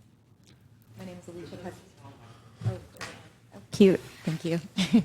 My name is Alicia Castillo. Good afternoon. I'm here representing the Texas Civil Rights Project, where we've actually seen a recent increase in intakes about police brutality in Austin, which actually tracks with the OPO's recent report of a 60% increase in complaints of excessive use of force from the Austin Police Department just this year. 60% increase. But that is just one of the, reasons that I'm coming here today and asking, or really joining the chorus of folks saying that our recommendation is that we cut vacancies in APD, but I also want to add the recommendation that City Council reconsider the option of renegotiating the police contract, which will preserve some of our fiscal health for many years to come. We understand that this year is already settled, but what we're looking at right now represents a protection of the police budget and the future of police salaries at the cost of everyone else. And while we disagree with the memo that you all received on the 7th, just on its face, I sat through many, many, many hours of those police contract negotiations. And my understanding is that the clause in Section 4 of the police contract was designed to prevent what's happening in this exact moment, where a TRE fails and everything is on the chopping block except the police. The clause is there so that we can reconsider the police budget. And my understanding is that it's City Council's decision and City Council's discretion about whether or not that happens, rather than another person within the city. It's up to you all. So I would ask that you do genuinely consider that option of renegotiating the police contract, because the people of Austin really, really need that. And the people of Austin who are suffering as a result of federal cuts, they're also suffering at the hands of APD. Mr. Moore. Good morning, y'all. I had this thing written, but then I think about all the times I speak, how that's not me. And although City Hall has changed a lot, I refuse to change with it. And, Peter and Mary, the folks from Guava, have said all this amazing stuff. But I'm slightly agitated because by this time right now, I would have smoking 2 cigars up at this little cigar lounge in Round Rock, and I haven't had that. And I think I'm agitated by the fact that I've sacrificed my cigars to potentially talk to a city council that does not seem to listen to people anymore. Coupled the fact that I haven't had my cigars this morning, along with this amazing article that I saw Brent Bingaman write, and the title kind of threw me for a loop. It says, with the failure of Prop Q, Austin is entering into this austerity era. And Brent, if you're watching or listening, great article, but the word austerity gave me some pause because I think austerity assumes that there's going to be leadership. And I don't think we've seen leadership in terms of budget from this city council or in terms of budget for city council over quite some time. I think we saw leadership with Zoe, who's the only person to vote against it, so thank you, Zoe. And I just want people to know that this is the same city council that proposed Prop Q and said, we're going to fight to get it through. Then they did very little to convince people to do it. So hopefully you listen to the people that have talked to you today, and somebody takes some courage, some discipline to lead us into a budget that makes sense and force people Thank you, Mr. to collaborate together so we can get back to the Austin that we used to be because... Thank you, Mr. Moore. Whatever. Hi, my name is Kate Moore. I'm the Vice President of Strategy with ECHO. I wish I could be here under better circumstances, but we appreciate the steadfast focus of Mayor Watson, Mayor Pro Tem Fuentes, and everyone on the dais to increase resources to support people ending their homelessness. This continues to be a priority for our community to solve, and your leadership is critical and deeply appreciated. Regardless of any election outcome, we need to keep our focus on ending this humanitarian crisis. There are thousands of people who slept outside in our community last night and will again tonight. We owe it to them in this moment to not shy away from our commitment to ending homelessness, but to double down on it. Most importantly, we can't lose ground. ECHO's State of the System report published last month shows measurable progress in growing and improving our system to serve more people and serve them more effectively. We should continue to look for ways to improve efficiencies in our system to ensure every dollar spent is meaningfully invested in stability. What we should not do is jeopardize the services people are currently receiving to get and stay housed long term. We can't move backwards now. It feels like we say this a lot these days, but it's more important than ever to recommit to our goals as a community. Last week, the federal government released new priorities for federal homelessness funding. The new priorities cap funding for housing projects, meaning we stand to lose 70% of what we typically expect for housing to end people's homelessness. We estimate this could be between $7.5 million and $10 million of lost permanent housing funding for our community. To be clear, it can't just be up to the City of Austin to help fill in this funding gap. ECHO stands ready to continue our work with Council and the Homeless Strategies and Operations Office to bring together federal, state, county, and private partners. We must move together to meet the goals laid out in the guidelines to grow our homelessness response system so that this council approved at the beginning of the year. Ending homelessness is achievable, and this election should not alter the path we are on to achieve it. Thank you very much.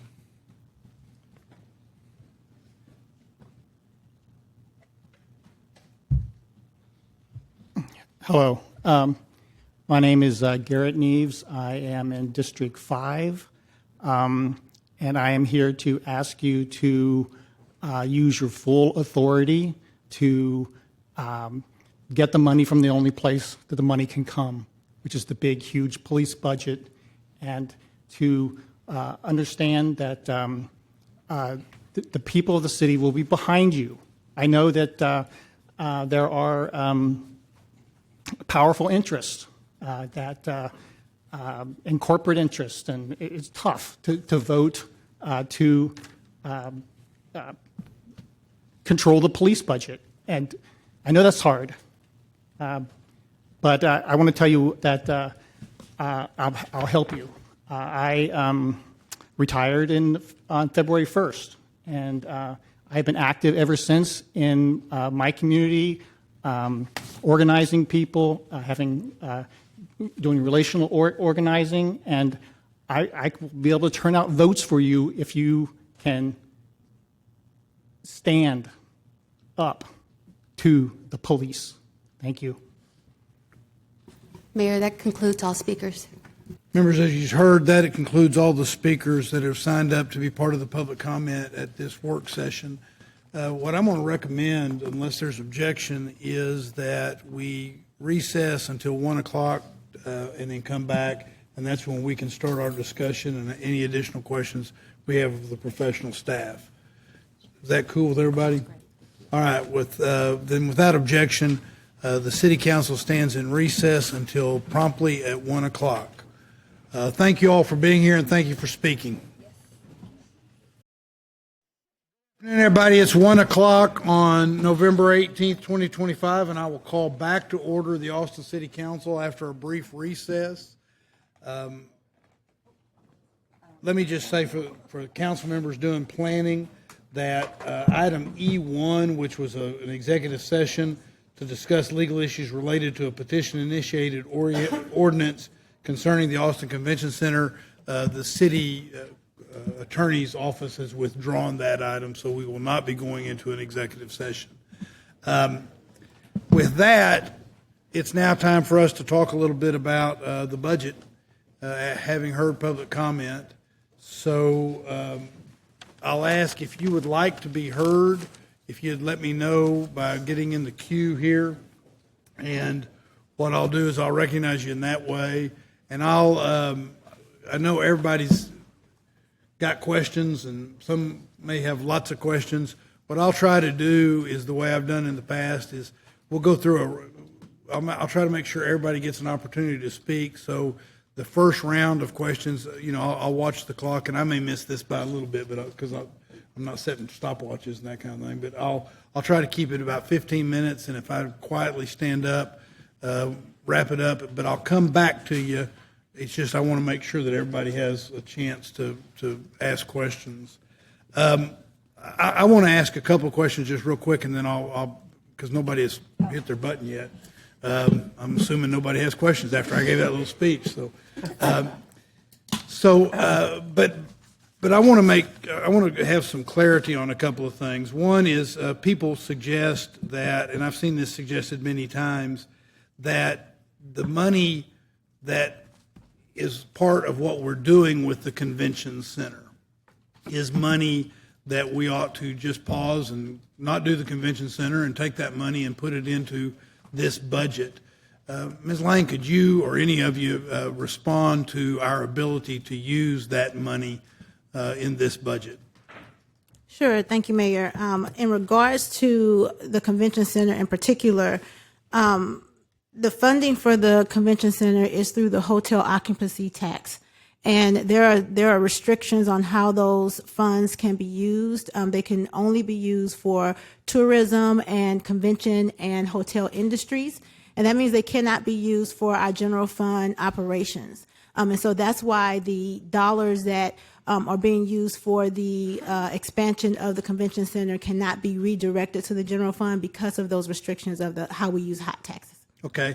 Another one that gets brought up from time to time is this council has looked at trying to future-proof the the idea of the work that's going on with I-35, and so it gets generalized in reference to the cap and stitch, but use that money to plug holes in the budget that you might have. Could you address that, please? Sure. Similar to the convention center, the city as a whole, we have various funding sources. And so Cap and Stitch is funded. The dollars that have been identified are through certificates of obligation. And those are a debt instrument used to do capital projects. And those dollars cannot be used for, again, general operations. And then today we heard a couple of people make reference to, in fact, some were very specific about taking a specific amount of money out of Project Connect and plugging a hole. And address that if you would. Sure. Project Connect is a little bit different but it's different because it was a tax rate election, but it was for a specific project. and the dollars that the voters approve for Project Connect can only be used for those dollars. There's an agreement that the city, once those revenues are realized, that it goes to ATP to facilitate that program or that project. So the TRE in that case said, if you vote for this, this is what you're going to get, and that's the money would go to Project Connect. Correct. And there was a contract with the voters to specifically say what we would use those dollars for. All right. Another question that I have is the idea of, and I don't know how to phrase this, but the way I've heard it is reopening the police contract or doing something of that nature. Mr. Van Eno, I'd like you to address that situation. First of all, we have a contract, and there's a provision that some make reference to as though it is a blanket provision that allows for us to just reopen it if there's a failed TRE. But you have put out a memo on that. Would you address the issue of whether or not that money is available? Yes, thank you, Mayor. And the language you're referring to is in the contract with the Austin Police Association, and one of the triggering factors is a voter approval tax rate election that fails. And so we obviously just had a voter approval tax rate election that failed. And then it lays out provisions for potentially reopening that contract should the CFO certify that a reduction is necessary. So, in looking at that, I think it's the context matters. I think the facts and circumstances surrounding the TRE in question matter, and were part of the things I took into consideration in looking at that contract language. We just were talking about the tax rate election for Project Connect, or the Austin Transit Partnership for a light rail system. So, one of the things I thought about is in different circumstances, with different contexts and different facts and circumstances, how would this language apply? I think clearly in a situation where we had a tax, were we to have another tax rate election for something for like light rail, and that light rail proposition were to fail, I think most people, perhaps not everybody, but most people would agree, well, we don't need to open up the police contract and make reductions to the police contract because a light rail proposition failed. Alternatively, I thought about the tax rate election that the school district recently held, which was explicitly a tax rate election to fund raises for teachers. I could, foresee a situation in the future, given our 3.5% revenue cap, just to meet, to provide employees with pay raises to stay competitive in the market. We may need to go to the voters and do something similar, tax rate election for employee wage increases. If we were to have something like that and the TRE were to fail, I think I would certainly say, well, in that context, we should be making proportionate reductions to the police contract in line with reductions to other employee wages. And so looking at the circumstances and facts, the context around the TRE that we had, my determination was it was much more like the TRE related to Project Connect, where this was a TRE to fund some very important priorities, but it was to fund new initiatives, things primarily that we weren't currently doing, enhanced services for homelessness, additional funding for park maintenance crews, additional EMS personnel, enhancing our reserves to get them in alignment with the city's financial policies. But it was funding new things over and above what might be considered a base budget. So for those reasons, in this circumstance, I felt like a reduction was not necessary in order for us to the budget was not necessary in order for us to fund the provisions of the police contract. Okay, thank you. Mayor Pro Tem. Thank you. Colleagues, I have a number of questions, but I think first I'll just start with the presentation that we received earlier today. And just before I head into EMS, EMS is an area that majority of us on the dais have signaled as a priority for us to ensure that it is fully funded. So I'd like to have a more focused conversation on that. But first, just a few questions around some of the initiatives that you've laid out. First, let's start with on page 9, where you lay out the financial breakdown on city departmental budgets for this year and for next year. Under fire, for this proposed budget, you have $5.7 million to fund the fire tentative agreement, and next year I don't see any allocation for the second year terms of that contract. Are those terms being included in as part of the financial forecast, or if you could speak to that amount? Let me get the amount pulled, but yes, we do have an assumption in the forecast that the fire tentative agreement will have funding for it, and the 5.7 is based on the agreement that was put in place for this year. Give me 1 second, and I'll get those dollars pulled up for fiscal year 27. Okay. But to the best of your ability, that assumption for year 2 is included in. It is included. It's at 12.7. Okay. On page 12, moving on, this is to adjustments that were made in the base proposal that we have from the manager. One of the questions I have, and really just wanted to daylight, that we have $540,000 provided through the Housing Trust Fund for a tax and estate planning services pilot program. And while I certainly support this program and its efforts as a way to mitigate displacement, my question to my colleagues really first, or a comment to my colleagues and a question to you, is this the time for us to be funding new pilot programs when we have several initiatives, including pilot programs that the city has funded for the last several years, one in particular, the Family Stabilization Grant supported by the city the last 3 years, that does not currently have any funding to continue it, and yet here we have a recommendation to start a new program at $540,000. So my question for staff is, can you walk us through the context as to why staff is recommending us provide funding for this new initiative? So this initiative was included in the proposed budget, and so the adjustment that you see is a reduction from that versus continuing it at the 700 that was originally proposed in the budget. So it's just taking away from what was originally included in the city manager's proposed.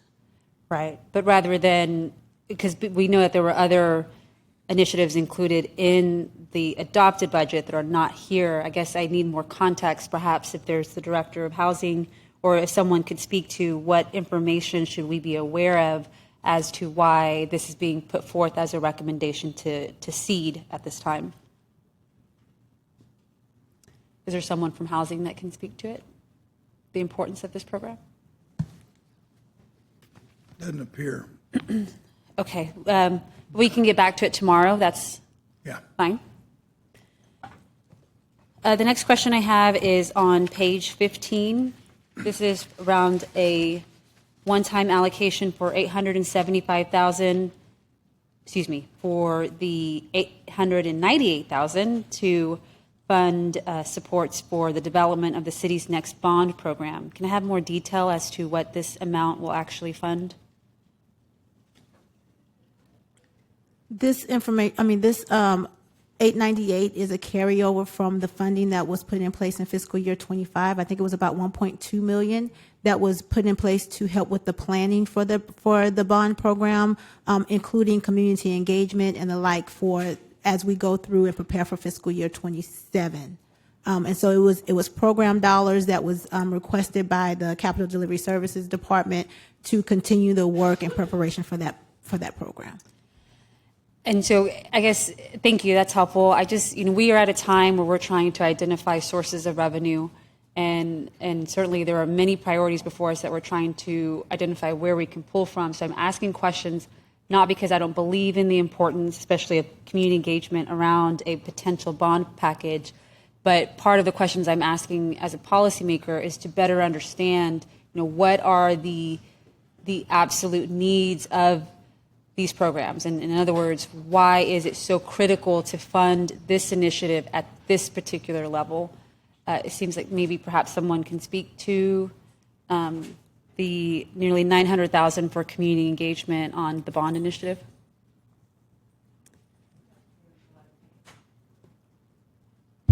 If we're going to go back to the housing question really Okay. quick, because we have our director of housing. Oh, perfect. Thank you. Hello. Hello. What was the question? I'm sorry. This is around context around creating a new initiative, a pilot program for the estate and planning program, estate and probate. Sure. This program was identified by staff to really look at economic mobility and how best we can move the needle in that space. However, considering the budget constraints, we are willing and understand that there needs to be some cost savings somewhere. So we're not necessarily advocating for the support of this, maybe somewhere down the line, but we understand the importance of other issues that need to be supported. Thank you. I really appreciate your candor and your input here. And colleagues, I would just offer this as a potential area that we could perhaps fund another priority. I certainly recognize that we have a number of housing-related needs, particularly when it comes to our permanent supportive housing units that are coming online. One of them is slated to open in just 2 months from now, and we're looking for funding for supportive services. I know enough to know that the Housing Trust Fund probably has some parameters on how we fund things out of it. So I'll defer to staff if that might be a permissible use or if there is perhaps another priority that we should reallocate those dollars. Of course, pending the consent of my colleagues here. The other question, sorry to jump around here. I'm going back to page 8. This is around citywide review of market or citywide market study. You know, part of this base budget proposal, city manager has highlighted that we will not have funds for a cost of living adjustment for city workers. And recognizing that that is one of the realities that we are contending with, I question the timing of us funding a citywide market review at $5 million at this time. Certainly, there's a lot of value in us doing market studies to ensure that our positions that the city offers are competitive and that we are recruiting top talent and that we are maintaining wages that positions the city to be able to attract top talent. However, if we're coming into a time where cost of living adjustments aren't guaranteed, I don't know if this is the right time for us to fund a $5 million citywide market study. Should we instead use those dollars to do a cost of living adjustment for city workers for next year? I would like to clarify that's to implement the market study, not to complete it. And so that would be the implementation cost. Okay, and what does that entail? So these would be wage adjustments for positions? Yes, and Rebecca Kennedy is coming up to give more detail.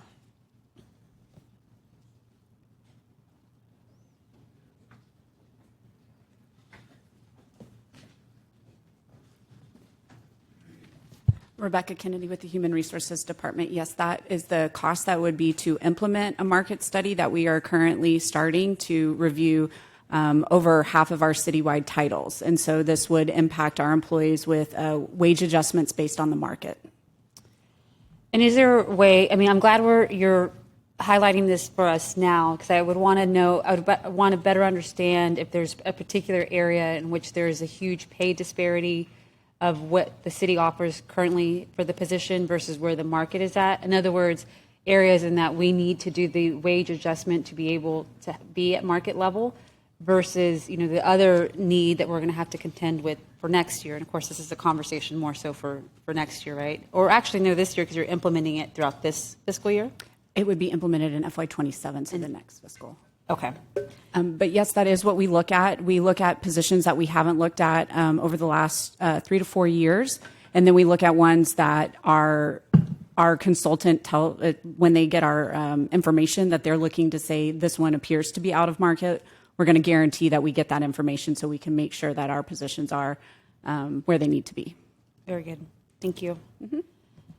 With that, colleagues, I'm happy to move on to EMS unless, Mayor, you want me to yield the floor? Okay. So the other question I have, and part of the amendment that I, alongside my colleagues, council members Ellis, Velasquez, and Siegel, have brought forward are to address the need for us to fund overtime within our EMS department. We know that we've had brownouts in our city. In fact, we had a brownout just this past weekend. That's when we have an ambulance that is not able to go out because we don't have the staffing and resources necessary to have that response out in our community. And that is a significant issue. It's one that is top of mind for us, and it's part of why we're bringing forward an amendment that seeks to cut from some departments from a list of prioritizations that departments have submitted as part of the budget process on areas that they would be okay with cutting, as well as pulling from our reserves. So with that, if I can invite the Chief Luckritz to join us here at the dais to be able to speak to, first, let's start with the brownouts, why they're occurring, and how might funding for overtime be a strategy to help in ensuring that we have the necessary staff. Mayor Pro Tem, while the EMS is getting settled, would you like to hear from ACM Mike Rogers on the CDS question? Yes. Okay. Yes. Thank you, Mayor Pro Tem, for your question. I wanted to talk to you about the 898. That is more than just the community engagement piece. That is also for the programming and project development to develop this new bond program. So the scope, schedule, cost estimating, and so there's in-house as well as consultants that are helping with that whole development piece. So it's the consultant team that helps the advisory task force put together the recommendations? It's a combination of in-house and the consultant team that's doing project development, as well as the community engagement piece with the surveys, as well as the town halls. Okay, and that is a $900,000 expense? Yes, ma'am. Because they would be making their recommendation to us by May, Yes. right? Yes. And one of the main things that we're doing differently here is we're trying to learn from past situations. And this is up front, making sure that we have those cost estimates as tight as possible so there isn't any creep within these projects as we move forward. So that's where really a lot of the funding is being spent, is making sure that those estimates are as tight as possible so we don't have any surprises in the future about higher cost. Okay, so the funding will be used to give a more accurate assessment on the project costs that the committee will recommend. Yeah, there's a lot of different things. Not only community engagement, but it's also the project development. It's the cost estimating for the projects. It's getting the proposals all ready to be able to present to City Council and to the community. Okay, that's very important. I appreciate the context. Yeah. Thank you. Chief. Thank you, Mayor Pro Tem and council members. To give you some background on the process and how we ended up in this position, where there are days that we do not staff all of the ambulances that we would otherwise staff.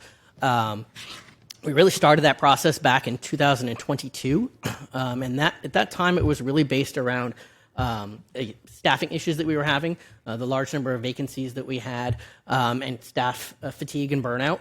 And we made a decision to reduce the amount of mandatory overtime that we were putting on to our providers. And that resulted in certain days where we had no one that was willing to work or that wanted to work. And so we began from time to time, and I should say pretty regularly, reducing the total number of ambulances that were on the road. As time progressed since 2022, we have had a very aggressive push towards recruiting and filling vacancies, as you're all aware. And we've brought our vacancy rate down from in the 20+ % range down to around 15% today.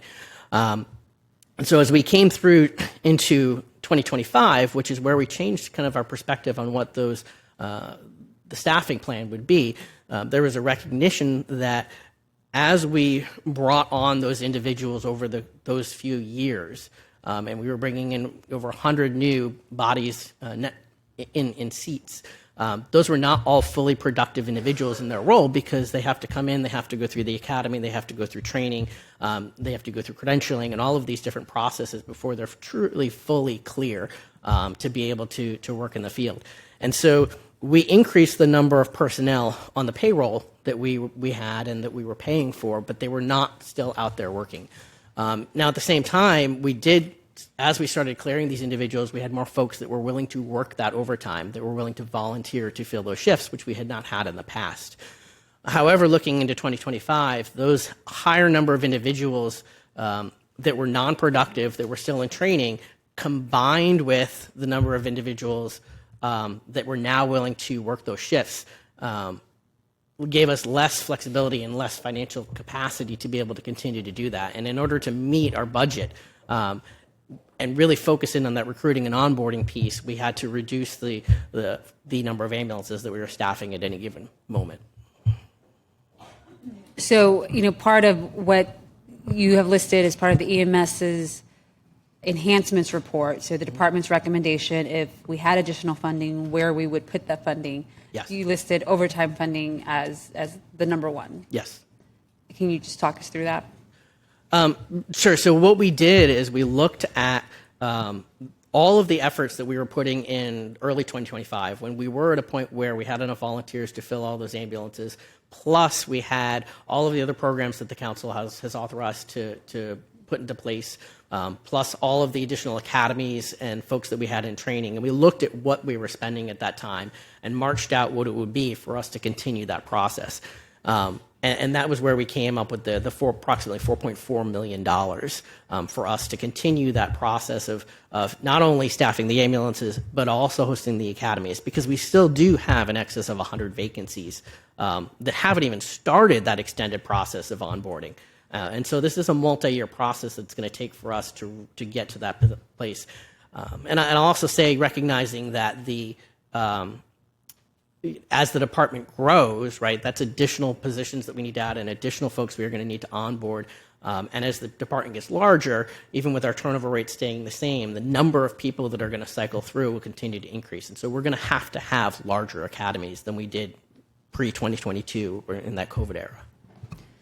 Right. I mean, you highlight, and so this is you have an ongoing need for the department to increase funding, both to address the overtime needs for this fiscal year, but recognizing the over 100 vacancies that we have within the department and just how long the time necessary to us to fully staff the department. I mean, that we're looking at, 4 to 5 years out at this point? Potentially, yes. And so what else are you considering as the departmental chief of other strategies that the city should be doing to ensure that we don't have brownouts?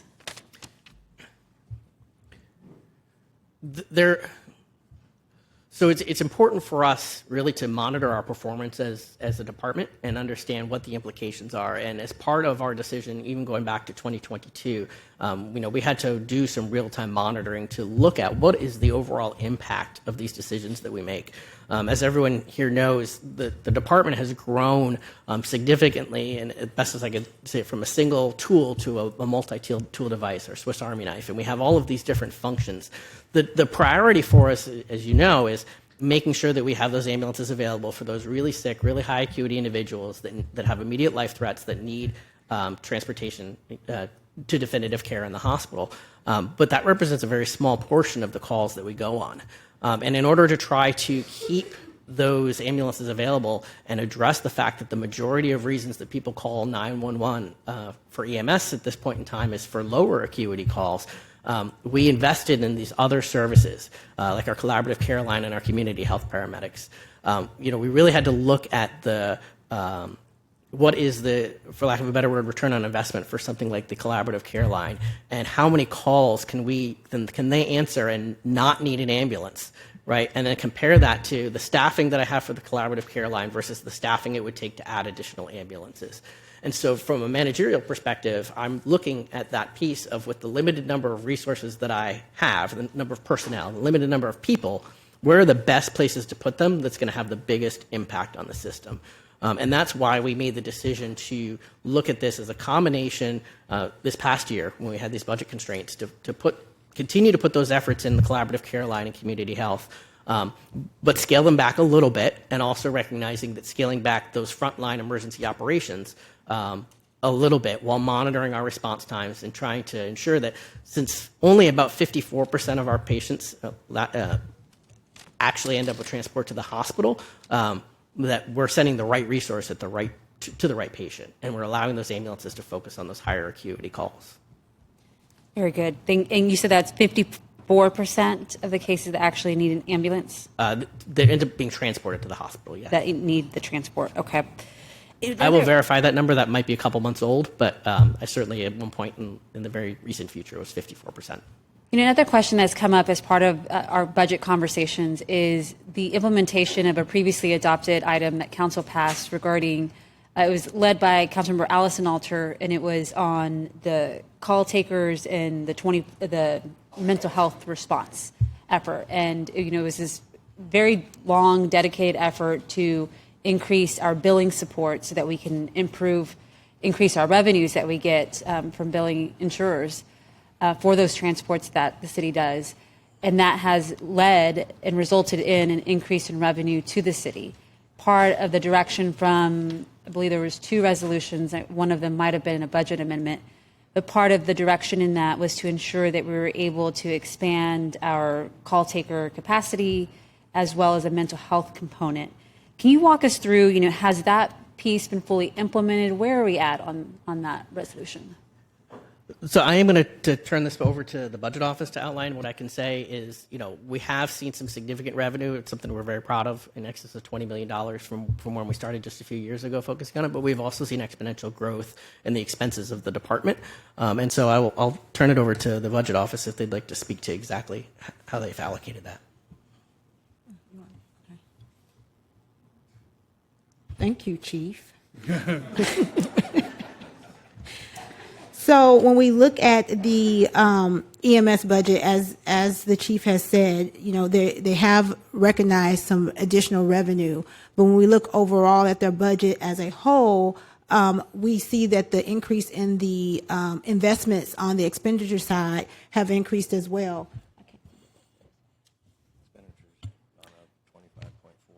So when we look at their expenditures, they've gone up about $25.4 million when we compare beginning at fiscal year 23 to fiscal year 25. And then their revenue has increased $6.7 million. So there have been significant investments in their programs and in expanding their services. And that is much higher than the revenue that they've collected year over year. Thank you. Thank you for that context. Colleagues, I know this is an area that is top priority for many of us on the dais, so I will yield the conversation to another colleague. I just want to emphasize and draw attention that we have submitted an amendment for your consideration that seeks to ensure that we have the necessary funding for EMS overtime. Thank you. Thank you, Mayor Pro Tem. Councilmember Siegel, then Councilmember Ellis, then Councilmember Lang. Thank you, Mayor. And thanks to the budget team for all your work. 2 budget cycles in 3 or 4 months. I hope your team is drinking water and getting some rest. But yeah, really thankful for all the civil servants who are working with us in this process. I also want to thank the mayor and council members Alter, Lang, Kadri, and Vela for your post last night, including the suggestion that we rely a little more on our professional staff through the amendment process, and suggesting that we state our priorities and potential areas for cost savings. So I'm going to take that direction to heart here.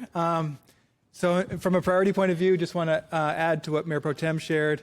Definitely avoiding brownouts at EMS for me is an absolute top priority.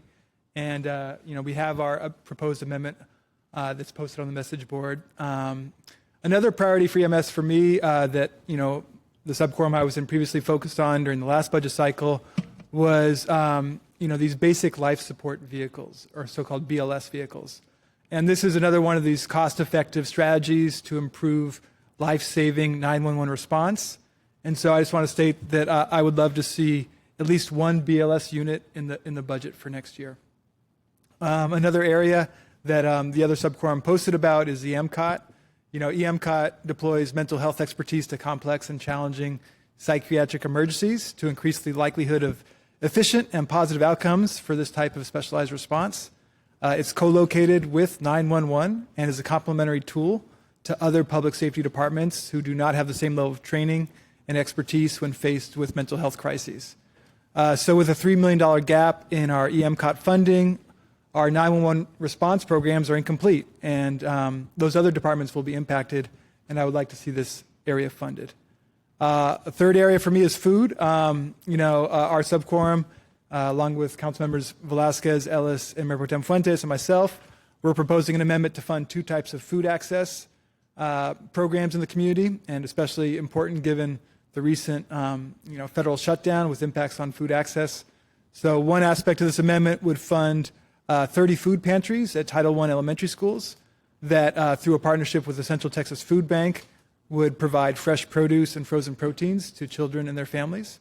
And the other supported program would be basically delivered meals to older adults in our community to make sure they have nourishing meals as well. And so I would like to prioritize this need. In terms of savings, I want to look at something that's been brought up by several of us, which is overtime and vacancies. And so I just want to state that for the D7 office, we agree with the Mayor Pro Tem that we should also look at potential sworn vacancies as well as unsworn vacancies. And in particular, I'm looking at Council Budget Question 168 submitted by Councilmember Duchin during the summer process, which notes that the vast majority of vacancies that have been open for longer than 2 years are in the Austin Police Department. So my first question to staff is, when you're looking at potential savings, could you also look not only at civilian positions, but also sworn positions? Thank you, Councilmember. And of course, we would be happy to look at that.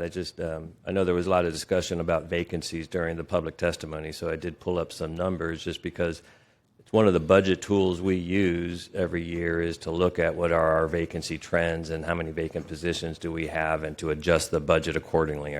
We call it vacancy savings. It's essentially a negative amount that we budget to offset some of the wages that we put into the budget for people. So if you have 100 people, but 10% of them tend to be vacant at any given time, we'll give you vacancy savings. We'll back out that vacancy savings amount. So for fiscal year 25, across all of our city enterprises, about 16,000 employees, we budgeted $145 million of vacancy savings.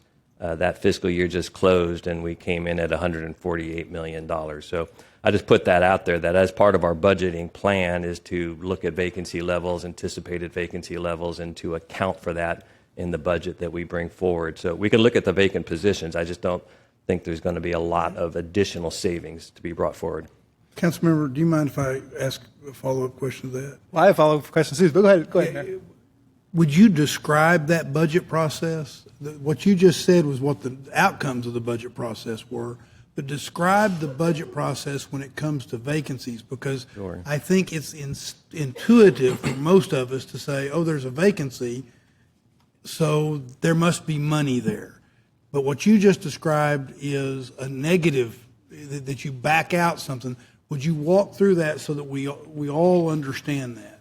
Yeah, and I'll just use easy round numbers because it makes the math easier. But if we had a department with 100 positions and they each got paid $100,000 a year, inclusive of benefits, I think that would be about $10 million of a budget. And the departments, of course, would love to have that full $10 million, but these guys are tough on them, and they'll look at their vacancy rates. And it varies by department. Some departments might be have higher turnover rates, so they have a higher vacancy rate than other departments. So we're looking at it department by department. But in my hypothetical example, if a department was running on average about a 10% vacancy rate, in other words, only 90 of their 100 positions are filled, these guys would say, well, you don't need the $10 million, you only need $9 million because at any given time you have about 10 positions vacant. And so there's a bit of a negotiation on that, but I just put these numbers out there because they got it pretty darn close last fiscal year, $145 million of budgeted vacancy savings in anticipation of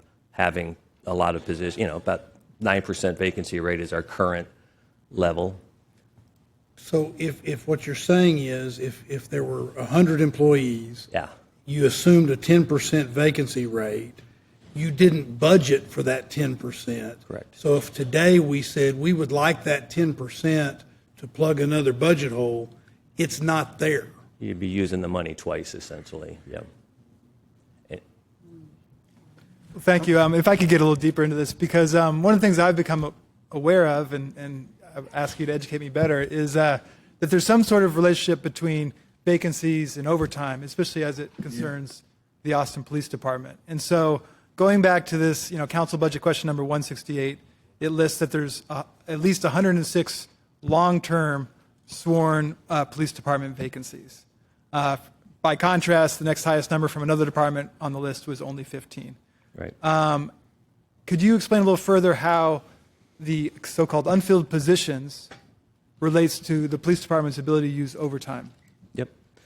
So drilling down in the data more, and the numbers I gave you was for our whole city. So if you wanted to look just at the public safety departments, and they are a little bit different, for all of our sworn positions across the city, police, fire, and EMS, the sworn personnel, we budgeted $34.4 million of vacancy savings last fiscal year.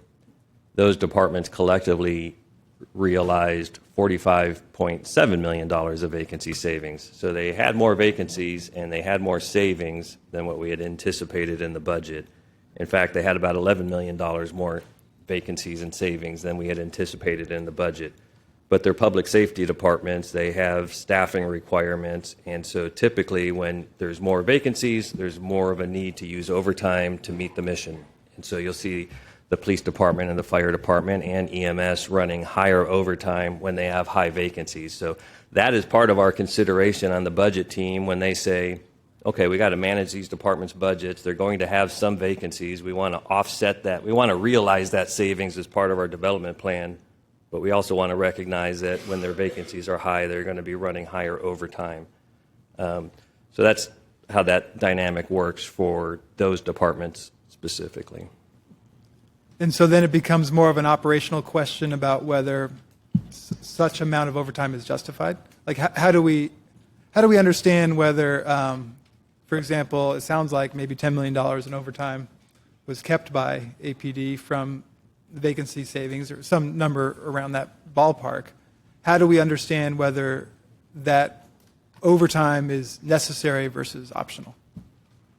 And that would, we could have the chief come down and speak to that. But specific to the police department, they outpaced their vacancy, their budgeted savings target last year by $8.7 million.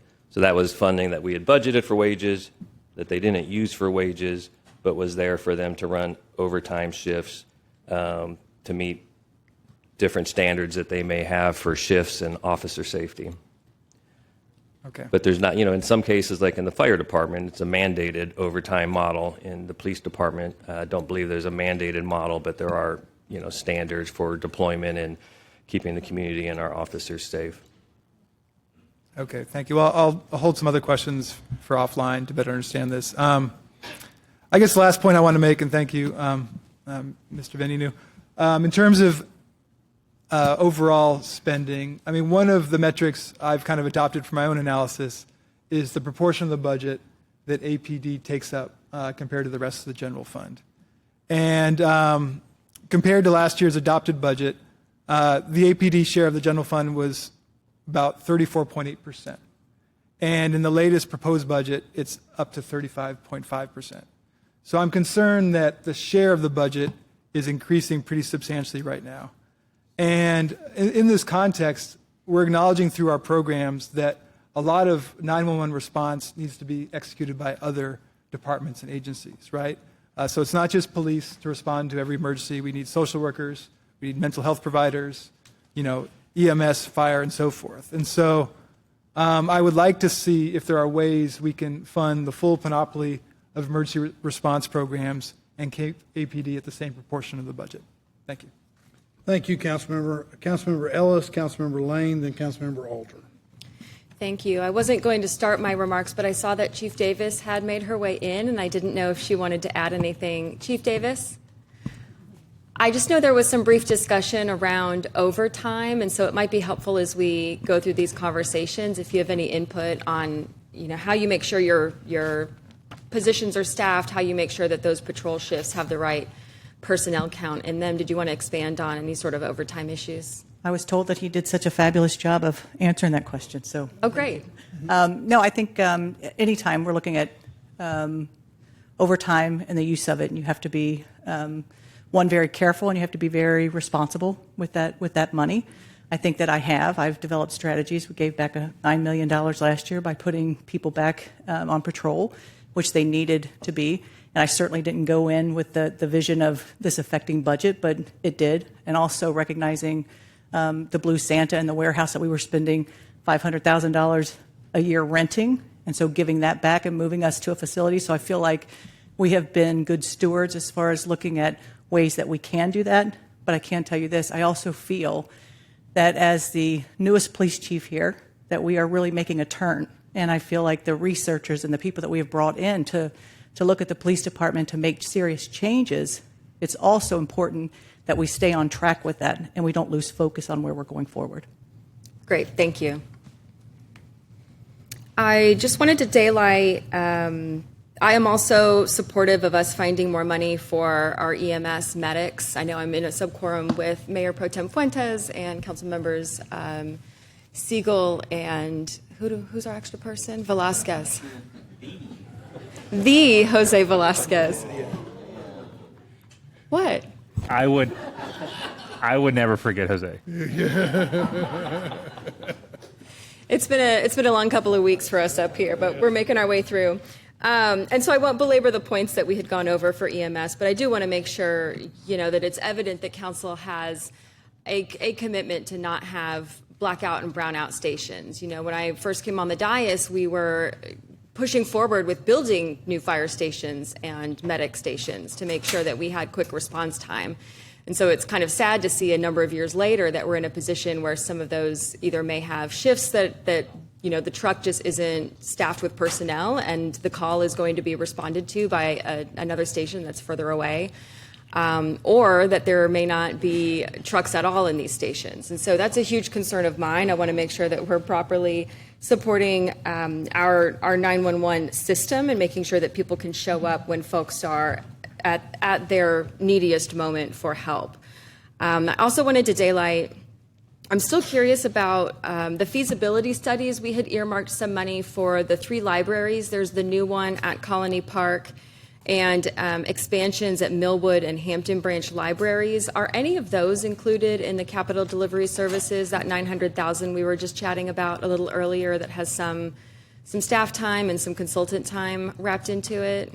Those are not included in the one time from the BSRL for CDS. Those are separate funding. Okay. We will continue looking at that because I think that's really important. I'm worried we're going to miss the mark if we end up with a November 26 bond and we don't have these feasibility studies done. I want to make sure that that input is actually turning into the new library in District 1 and expansion of libraries in District 8 and District 7, even though I know Millwood is very close to District 6 as well. And then I had another question about temporary employee benefits. We had this conversation. It's actually been a couple of rounds at this point. I think it was back when Councilmember Ann Kitchen was on the dais, which must have been about 2022 or earlier, where we talked about the temporary benefits for or temporary employees getting to participate in the benefits. And it seems like those temporary employees are no longer included. Can you tell me if that's accurate? So yes, there was $100,000 in the approved budget for temporary benefits that are not currently included in the amended proposal. Oh, sorry. Apologize.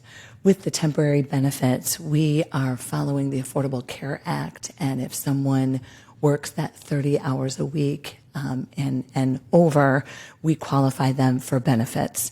We had a very small portion of employees that we reached out to maintain their benefits and true up their hours of work so they would in fact qualify. So we were trying to work with the ACA and follow that standard and also be able to assist the people that had benefits in the past and make sure that they would be able to maintain them. Is it that part-time temporary benefits are overburdensome? It seems like a relatively small amount of money to be able to cover these folks. And I know some of this is, temporary employees and part-time, those are our lifeguards. Those are folks that aren't going to get medical and dental benefits otherwise. And it just seems like $100,000 shouldn't be the make or break on whether we step up and provide this. That definitely is the decision that can be made. That was what we were recommending, is to go ahead and follow that Affordable Care Act standard and move forward with that uniform application of standard. Okay, but there's no rule that we have to follow that exactly. No, that was something that we were implementing in order to ensure that we had just a uniform standard that applied to everyone. There wasn't any disparate impact. Okay, and what do we need to do to change that? Just find the money, or do we need to change some sort of other directive? It would be monetary. It would be monetary. Okay, well, I'm going to do what I can to come up with $100K between here and Thursday. I really hate hearing that our lifeguards can't go to the dentist. Like, you can't do your job if you're a lifeguard and you have dental pain. It's just something I think we should step up into and be able to take care of. Okay. But thank you. And then I just wanted to flag that the wildfire mitigation, I believe that's been taken out of this one as we had to lower the budget.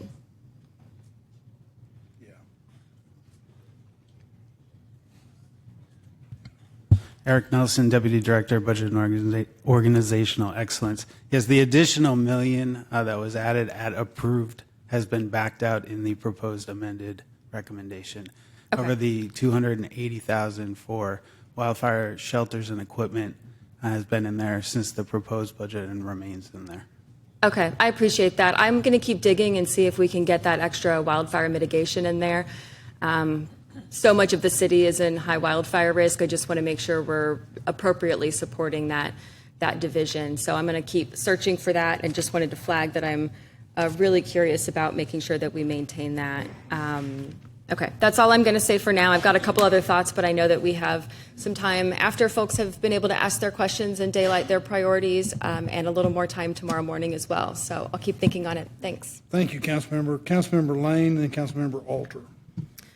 Thank you. I share many of the concerns that we've heard around EMS.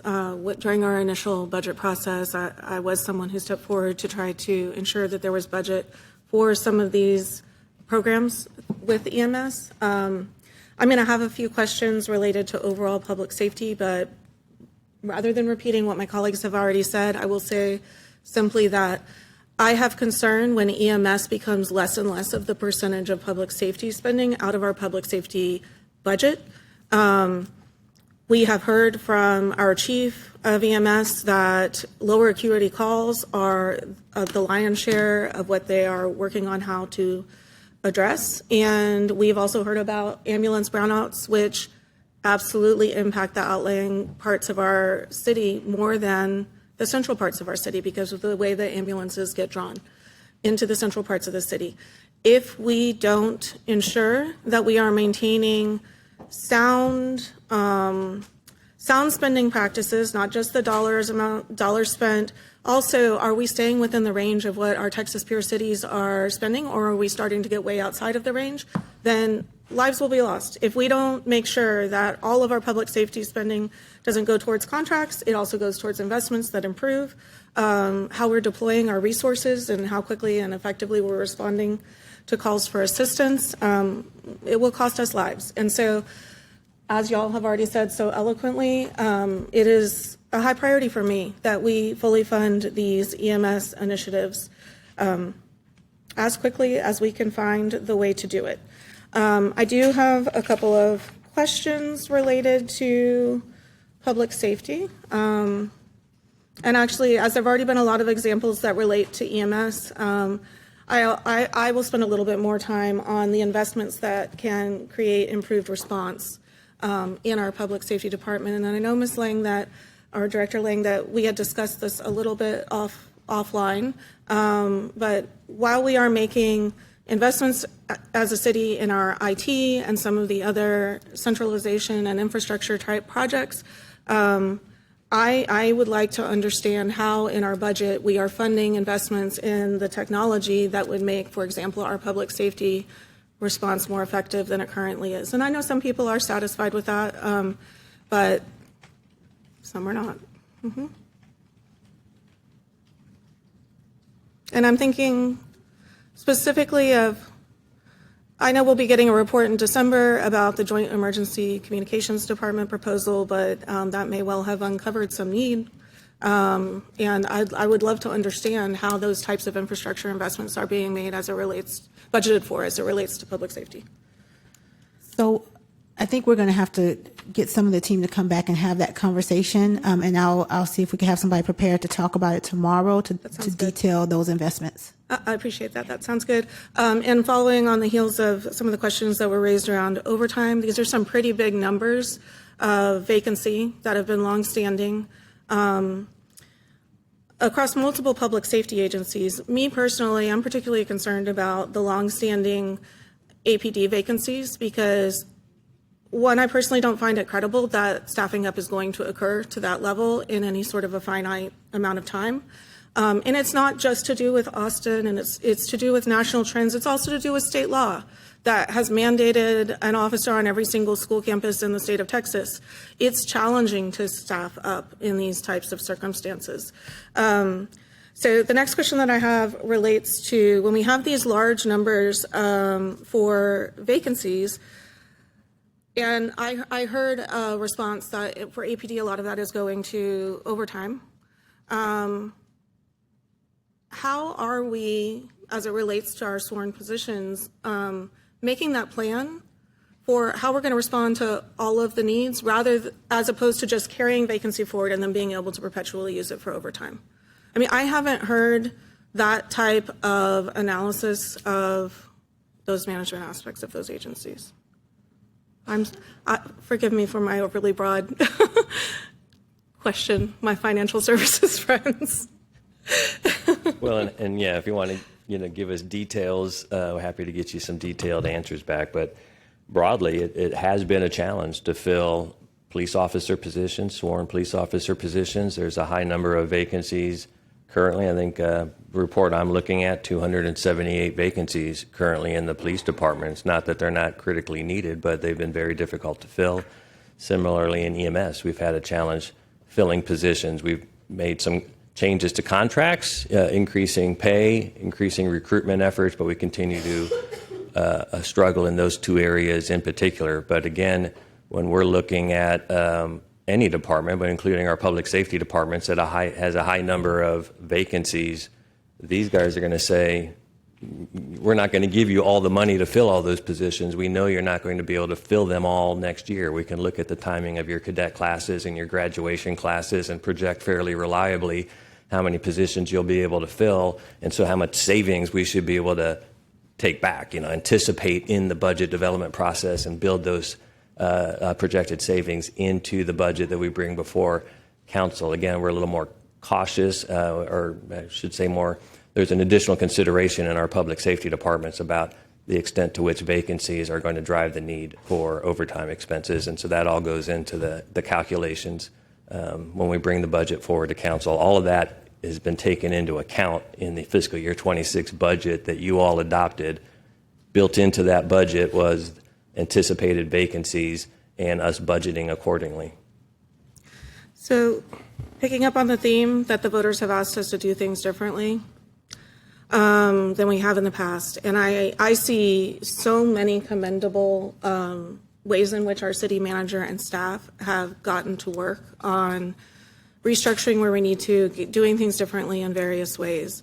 I know that, and for good reason, there has been hesitance to discuss sworn positions, to when we earlier just this morning talked about vacancies, it was only non-sworn, it wasn't sworn. And I think that for the number of years that we have had substantial vacancy rates, it allows us to continue managing in a way that isn't as effective as we could, because as long as we're holding those vacancies and those positions just vacant, there isn't a plan to actually meet those needs.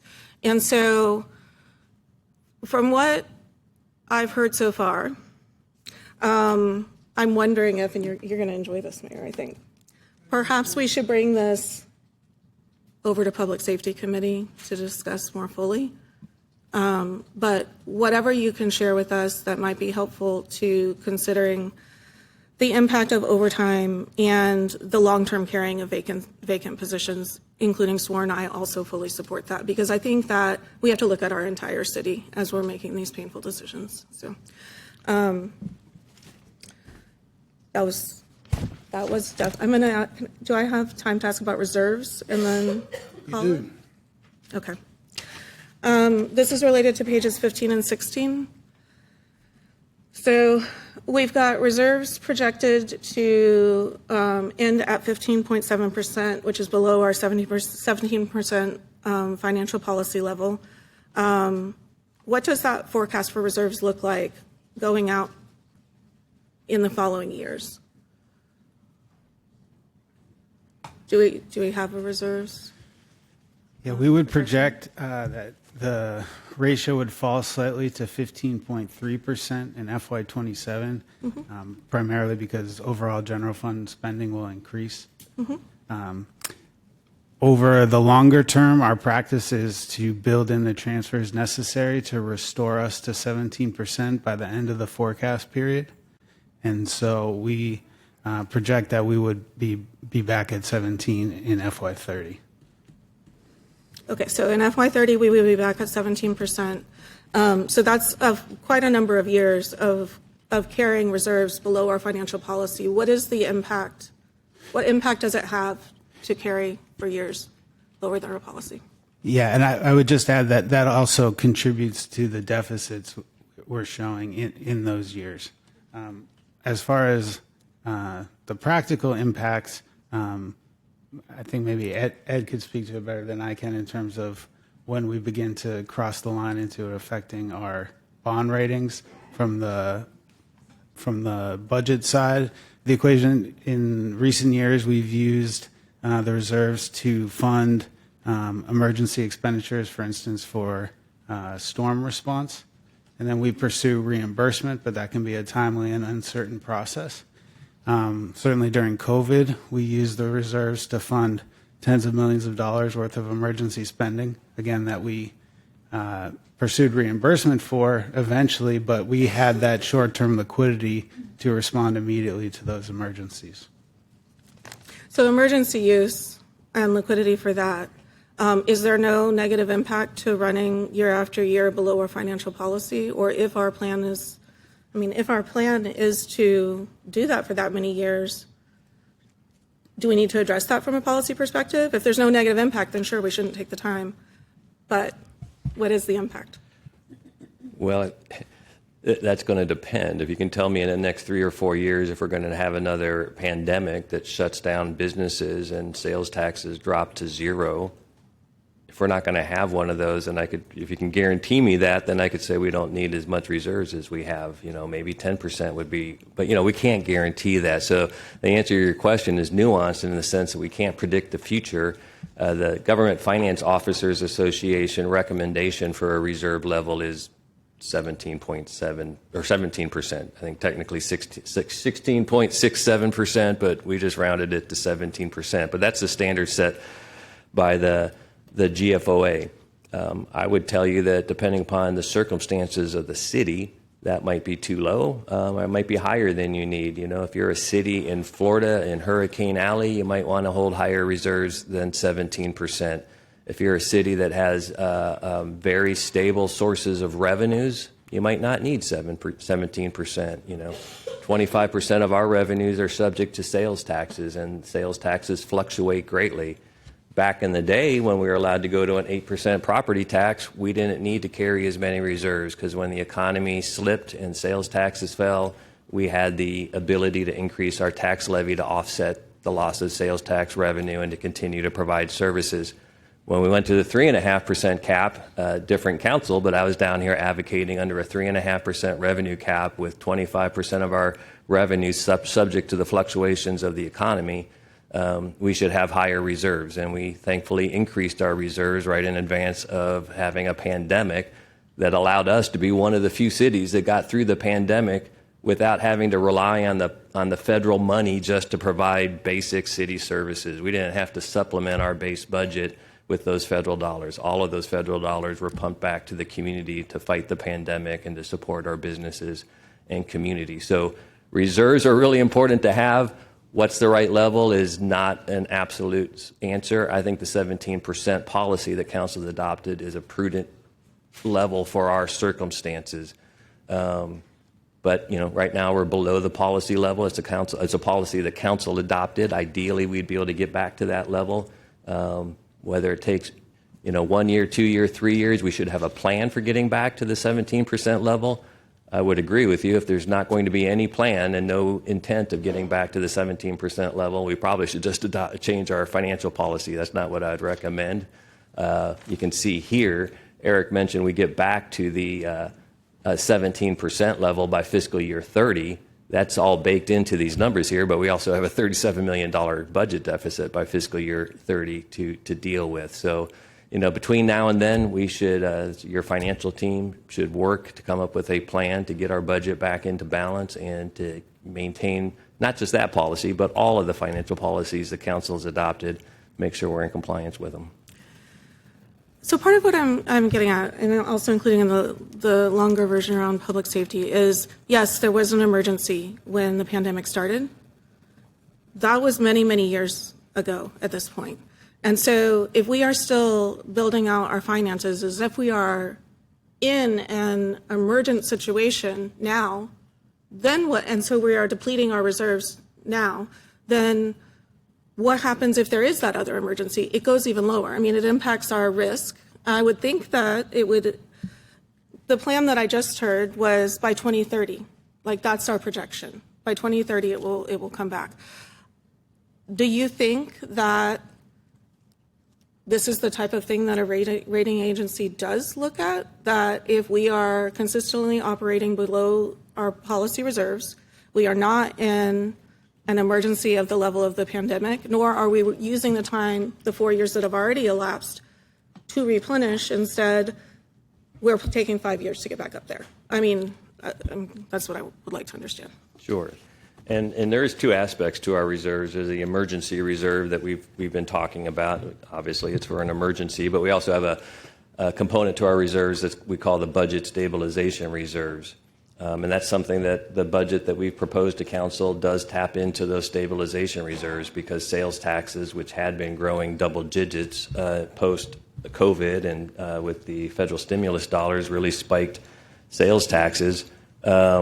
But now sales taxes are, for all intents and purposes, flat. They're zero. They haven't been growing for a while. And so in order to keep our budget in balance, we have needed to rely on reserves at least this year. In terms of the rating agencies, they do look at your financial policies. They want to make sure that you have good thorough financial policies, good best practice financial policies, and they also want the elected officials and the city staff to adhere to those policies, to not just violate the policies whenever it's a matter of convenience. So that's what they're looking at. Coming below our reserves in a year of flattening out sales taxes was consistent with our, using reserves in that circumstance was consistent with the policy that council has for the use of budget stabilization reserves. Our policy does require us to have a plan to get back into compliance, and we'll have that plan. It doesn't specify whether it's 3 years or 5 years. I certainly would say shorter would be better, but I certainly would say it shouldn't be more than 5 years for us to have a plan to get back in compliance with that policy. And with that story, that we used the reserves this year in compliance with the policy. That's what we have a stabilization reserve for, is to help us keep our budget stabilized when there's an economic slowdown. And that we have a plan to get back in compliance, that would be a satisfactory answer for our rating agencies. Okay. Thank you very much. Thank you. Councilmember Alter, Councilmember Kadri, Councilmember Duchin. Thank you very much. I was wondering if I could get Chief Lukritz back. I have a few questions to follow up.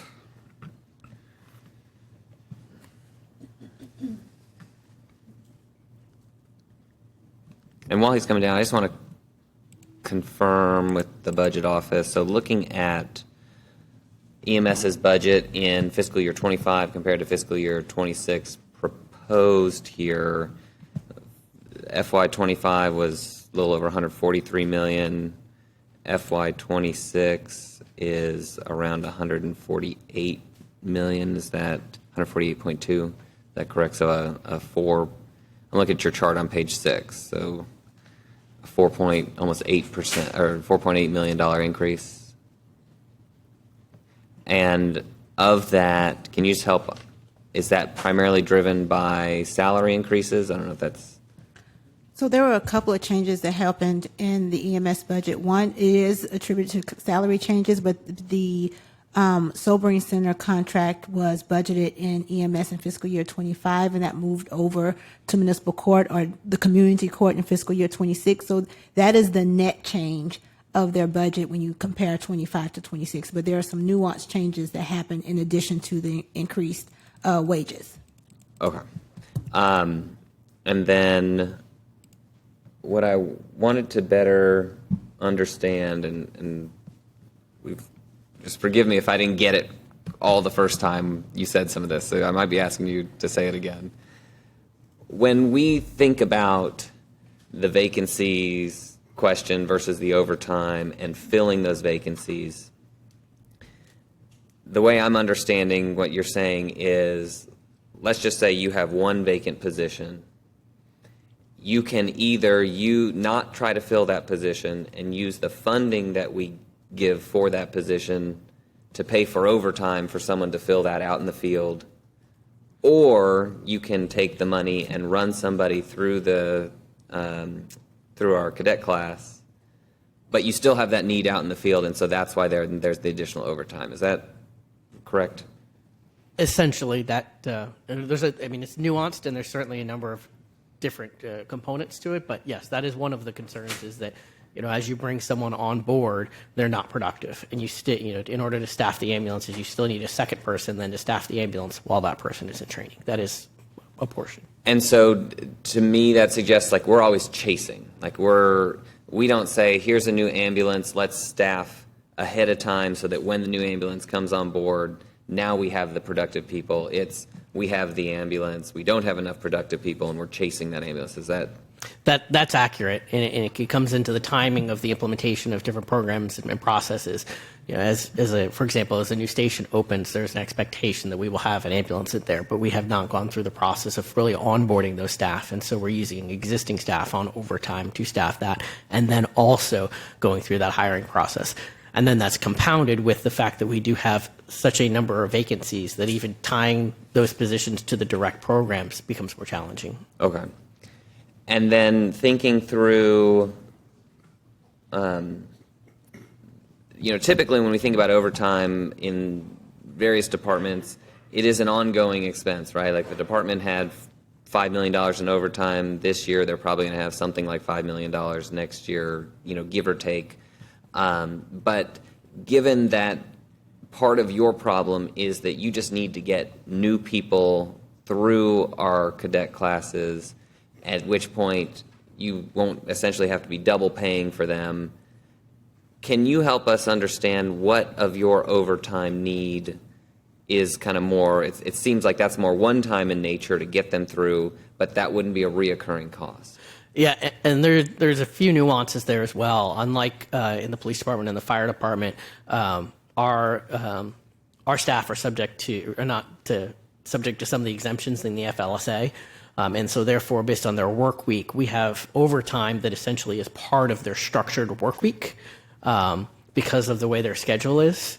And so even at our absolute base, if we were not staffing units with overtime in the sense that we were just describing, there would still be an overtime cost in the department associated with their base schedule because they are on that modified non-traditional work schedule.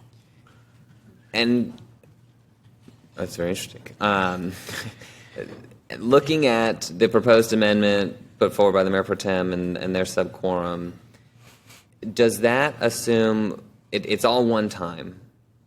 And so I'm trying to understand if that assumes that it would be used to kind of surge people through the classes but then wouldn't be needed in the out years, or I heard you earlier mention that this is a multi-year process, so really is it not one time in nature? Just to clarify, our amendment is a mix of ongoing and one time, because we proposed a list of reductions within the departments to give us that ongoing funding. Okay, and that's helpful to understand as well. Yes, this would be an ongoing problem. We will not be able to solve our vacancy issues in this fiscal year. Okay. So then from your $4 million ask, given that you can't hire through your cadet classes in 1 year, do you still have a full $4 million need, or do you have a lesser need to double up your people in the cadet classes, but that need just continues in years forward, if you understand what I'm asking? Not sure I fully understand, but I will try to see if I'm articulating this correctly. So the way that we came to this $4.4 million was on the existing processes that we had going on in early 2025 of staffing all of the units and going through these academies. And so that was the actual spend. And so I think if you're asking me if I would spend less because I don't have that would not be the case. In order to continue what we were doing in early 2025. Got it. And when in fiscal 2025, you and all the other departments were asked to save 1.5%, and you reduced, my understanding was, some of your overtime budget to help meet that 1.5%. Did that become your new baseline for the fiscal year 26? So do you still have the same types of brownouts projected in the fiscal year 26 budget that we experienced kind of for that last 6-7 months in fiscal year 25?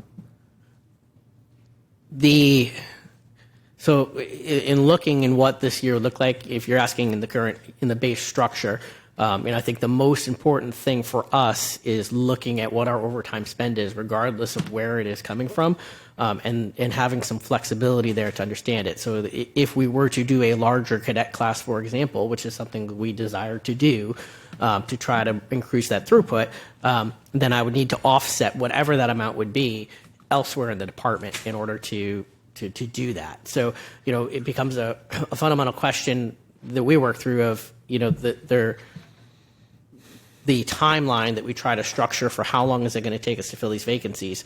If we did classes of 10, that would be very, very long, and we need to look at what's our, I call it the in versus out rate, right? And so for every 2 people that come into the department right now, 1 departs.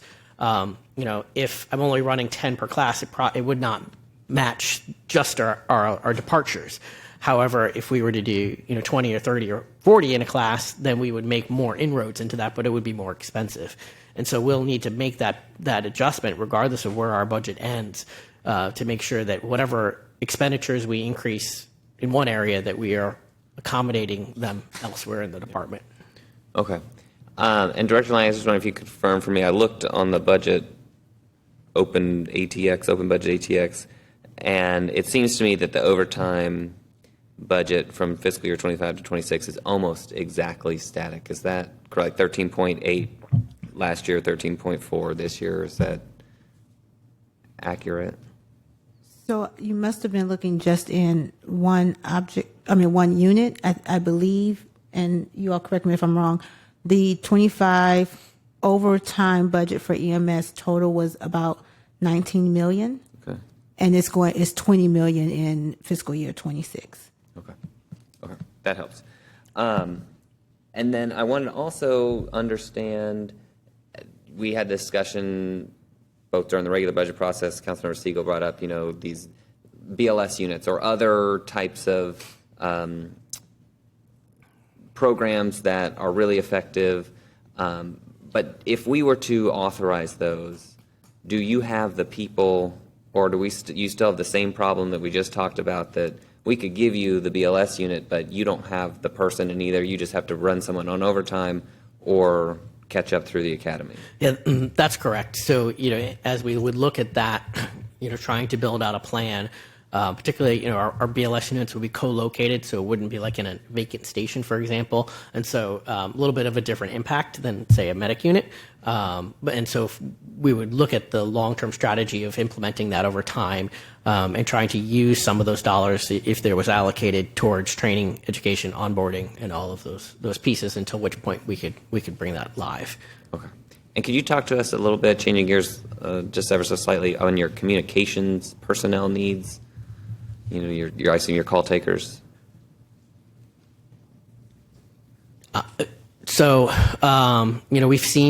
We have seen growth in the department over the past few years. We did some enhancement around our communication staff and trying to address that growth and the increased call volume that we are seeing.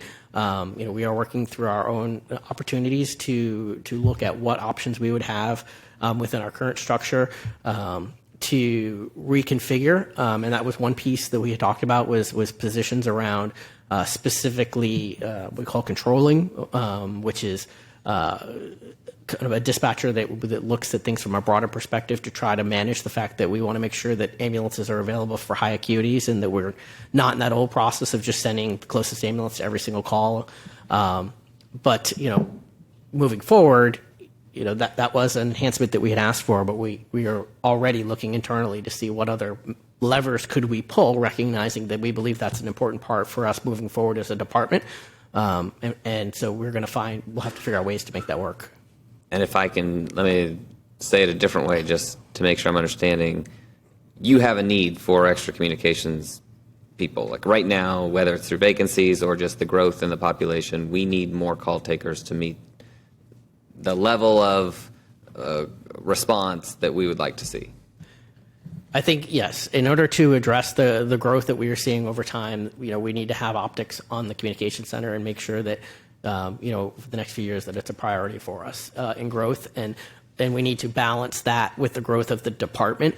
And I think that is one piece where I guess I could say is that we have done an excellent job over the past few years of growing operational programs without corresponding growth in a communication center. And I think that's probably a common theme of those support departments that might not be as publicly facing, making sure that we grow accordingly. And I think that as we look to the future for us, one of those pieces for us in our strategic look forward is going to be back to foundations and making sure that all of those different areas that support the overall operation are properly invested, and then we will need to make adjustments as a department accordingly.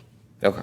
Well, as has been mentioned today, I too share my colleagues' concerns and prioritization of EMS and not only having the personnel to run enough ambulances. I don't want those people also who are currently doing that job to be burned out, or the fact that we have mandatory overtime built into their schedule, let alone the overtime need. That's a lot to ask of someone, and so I would like to see that we have enough people and the resources necessary to do that. And the communications is an essential piece of that, because, if someone's on the phone for a minute, that's a minute that an ambulance is not on their way to treat what could be life or death situation. So I just want to highlight that. I do have a couple other vacancy general questions, not for EMS, but for Ed. How am I looking? You're about done. Okay, well then I'll come back. Great. Councilmember Kadri, followed by Councilmember Duchin. Great.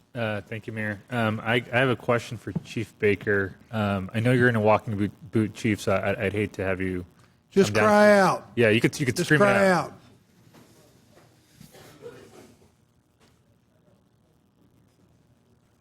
Told him.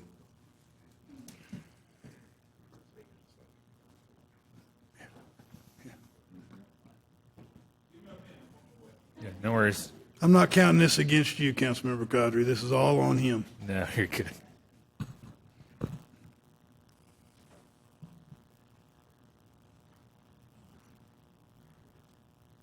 Great. Thank you, Chief. Just had one question, so I won't need all my time, but just want to know, what are the funding needs for wildfire mitigation and how that pairs with what the county is doing? And I guess overall, my question is, how do we optimize that relationship, that collaboration with the county as it comes to wildfire mitigation?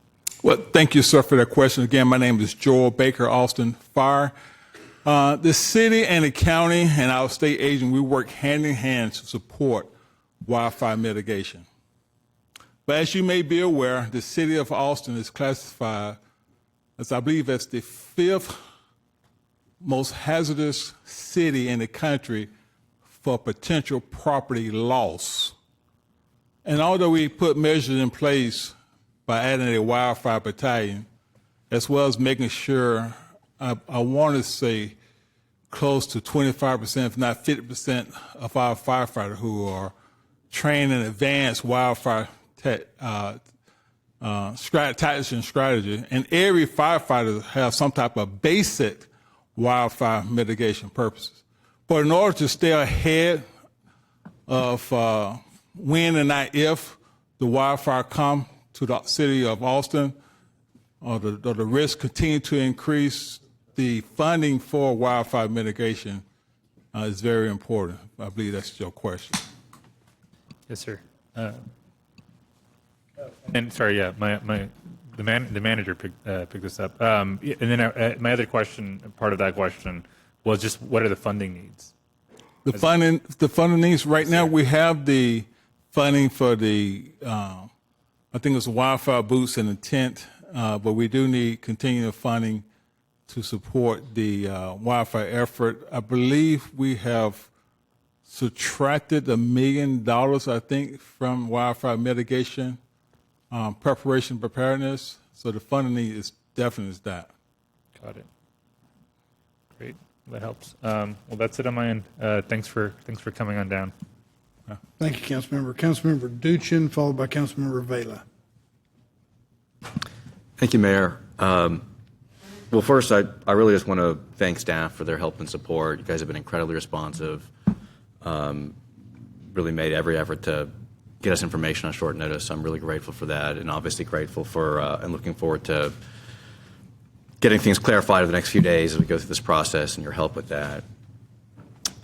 It's along that line that I want to try and figure out the best way to work with you all, or perhaps the mayor subquorum, and find out what are the best ways to relay our either things that we're looking at to opportunities for funding or priorities, so that you can take that and incorporate that, knowing that I'm probably duplicating, or a lot of the ideas that we might be investigating might have already been shared with you, if not today, over the next few days, or via prior communication from my colleagues. So what is the best, most efficient way to handle this process?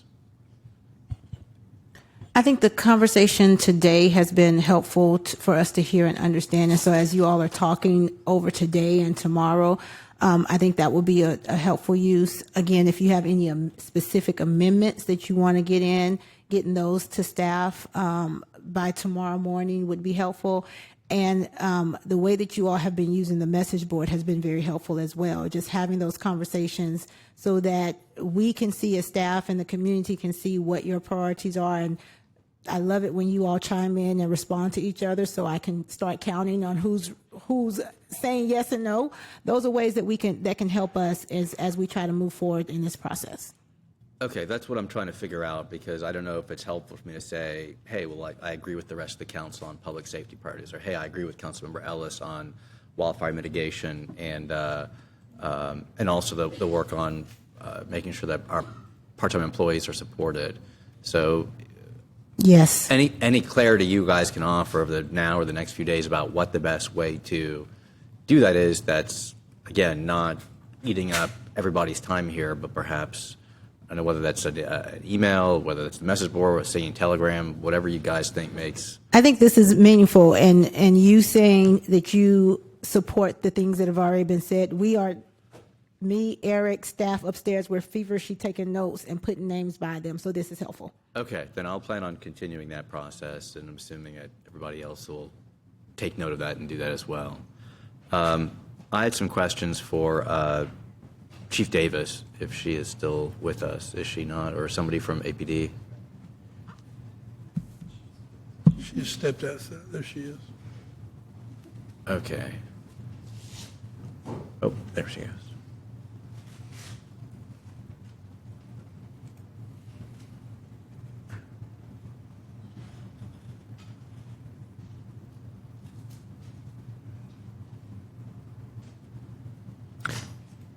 Thank you, Chief. One of the things that we've looked into this year that has not really come up, and I'm not even sure is an opportunity, but I want to get your thought on it, is when we looked at the, I believe it's the the audit report that Deloitte helps put together, which is the the annual comprehensive financial report that ended last year, one of the things that we took note of that I think I've shared with some of the folks up here on the dais is that the amount of citations that APD has written over the last 9 years has dropped from about 156,000 to about, I think about 20,000 last year. And so I'm just wondering if there's been ever any conversation around whether that's a potential source of revenue. And I realized in doing our research on that, some of those citations probably shouldn't have been written to people that are unhoused. And there's obviously a big drop that happened in 2018, 2019, 2020 when we got rid of certain specialized units, the motors unit, et cetera. So I'm just curious if that's been a conversation y'all have had about whether citations in the time that we're in right now could be one avenue for additional revenue or resources. Well, I can tell you I don't think of it in terms of revenue. I think of it in terms of public safety. And I can say this, the amount of proactive work that is happening in our department has increased. And so those tickets are coming just as a result of that. But also, we are reinstituting our motors unit and are going to put back a group of officers that will address traffic safety here. And as a result of that, we will see an increase in the tickets written. Okay, but there's, I guess just to be pointed about that, there's no strategy that says, well, we're going to figure out beyond the motors unit opportunity you identified, and that I'm really encouraged to hear that we're looking at ways to either this or code enforcement or any of the other opportunities we have to sort of enforce the existing rules that we've got within the city, acknowledging that my understanding is some of that money goes to the state, right? We only keep a percentage of that. That would be at this time at least merit a conversation around whether that's something we can look at for motors or anything else that comes to mind for additional that could be useful for funding public safety or other priorities. I think it could be useful, that is for sure. But there's also, when you look at giving warning citations, that's also useful as well when it comes to building community relationships. But when it comes to asset forfeiture and our partnerships with the DEA and partnerships with our federal partners where we are getting that money, that is increasing as well. And so I am happy to say, to report that. So that is something to absolutely look at, is that asset forfeiture and the work that we're doing there, the good work, as well as the proactive work that's happening within the department. Okay, thank you. I'll take that conversation offline then to learn more about the asset forfeiture and the other opportunities that you touched on. I think that's all I've got for now. Thank you, Mayor. Thank you, Councilmember. Councilmember Baila. Thank you, Chief. Actually, I got before you run off, let me catch you there. I appreciated the discussion last time about is it $9 million in overtime savings that the Austin Police were able to generate for this budget year? Yes. And I had looked at that. Was it Barry Dunn, right? Is that right. Study or whatever? But I just wanted to break that down a little bit because my understanding of it is that you were essentially pulling a lot of patrol officer rank people who are not actively on patrol, kind of pulling them out of other portions of the police department and putting them into patrol. Again, recognizing that I'm sure what they were doing was important, but that the need was, I guess, could you just kind of tell us a little bit about that so we know kind of and understand where that yeah, so for savings came context, from? Barry Dunn recommends that the Austin Police Department, given the size of the city, that we have 1,200 officers on patrol alone. Before I got here, we had about 460 officers on patrol for a city of 1 million. And so at this point, we're almost up to, the goal is to be at about 615. And so every academy class that comes out will be going to patrol until we get those numbers up. We're moving 72 people from other assignments and putting them back to patrol. That was the right thing to do. It was the right call. We are seeing our response times are lowering because of that. Backfill ended. And one of the biggest complaints I got from officers when I arrived here was the fact that they were doing backfill. Could you explain what backfill Yes. is for those of us that are not Yep. cops? So you imagine you're a detective in aggravated assault. And so you investigate the shootings, you investigate the more serious, assault cases. I believe 4 days in 90, they had to go and work a shift. And so 10 hours, they were working that shift. And so that was everybody in those preferred assignments were doing the backfill, and that was given. And so what was happening is while they were gone, they were then coming back. We were having to pay that overtime for them to come back, get caught back up on their cases. They may have gotten a case assigned to them within that 10 hours, and then they're catching back up, and there's some overtime being spent there. And so that's been erased for ending backfill. So a backfill was a major source of overtime because I guess people, again, if you're a detective and you get pulled back into patrol for a couple of days, your work doesn't go away, right? You come back to it and or vice versa, right? You put in your 40 and I guess then you do the backfill would have been overtime. That's right. And I think it's important to say, too, in fiscal year 25, we reduced overtime by 18%, and we are on track to reduce it by 14%, staying within budget. And so I think that's important to note as well, that we are being strategic about the way we're looking at the use of overtime. Yeah, and would it be fair to characterize, because obviously the police budget is going up by, I believe, $11 million or something to that effect? For salaries? For salaries, yeah. But in other words, I guess, to the extent that we can reduce needed overtime like that, that's the police budget not going up. Is that the kind of correct, is my understanding on that? Oh.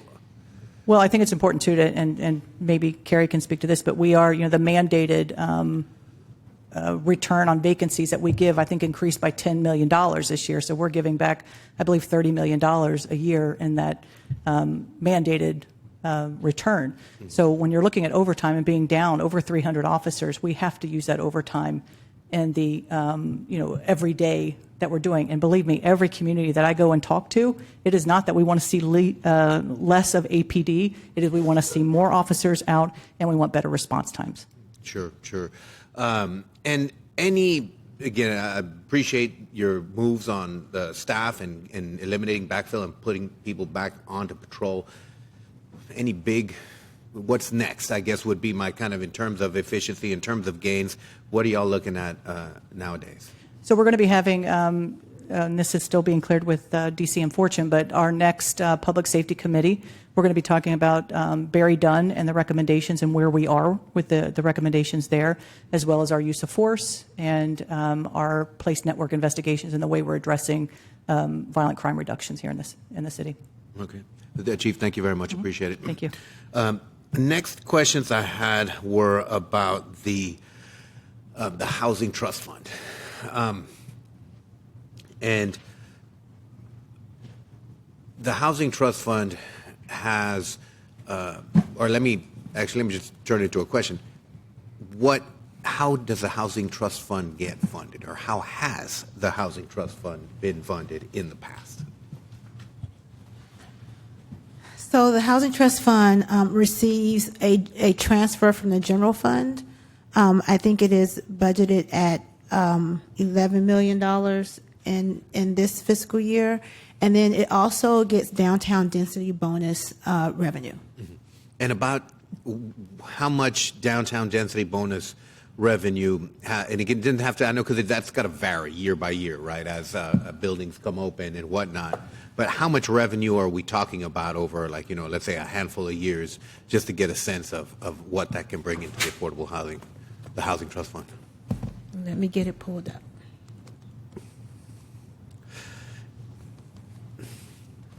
Then I also want to talk about what the Housing Trust Fund has funded in the past, too, just to get a sense of that.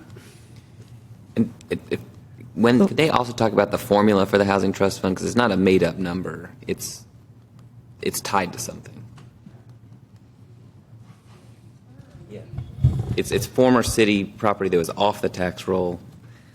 I know someone knows this best of everybody, that then is put on the tax roll. So these are taxes the city would have never seen, but we put it on the tax roll and then take those taxes and dedicate it to the Housing Trust Fund. So it's not just a number we pull out to fund it. There's a dedicated idea behind the transfer. Yeah, that's the way we created it back in like 98 or 99. Yeah. Yes. I didn't catch that, actually. What was your question? I was saying that was different than fee in lieu because Kerri mentioned there were two sources of revenue for the trust fund, the general fund transfer and the fee in lieu, and Councilor Alter highlighted a third revenue source. And I believe, without jumping into that, some of the kind of public-private partnership developments that the city has engaged in, right?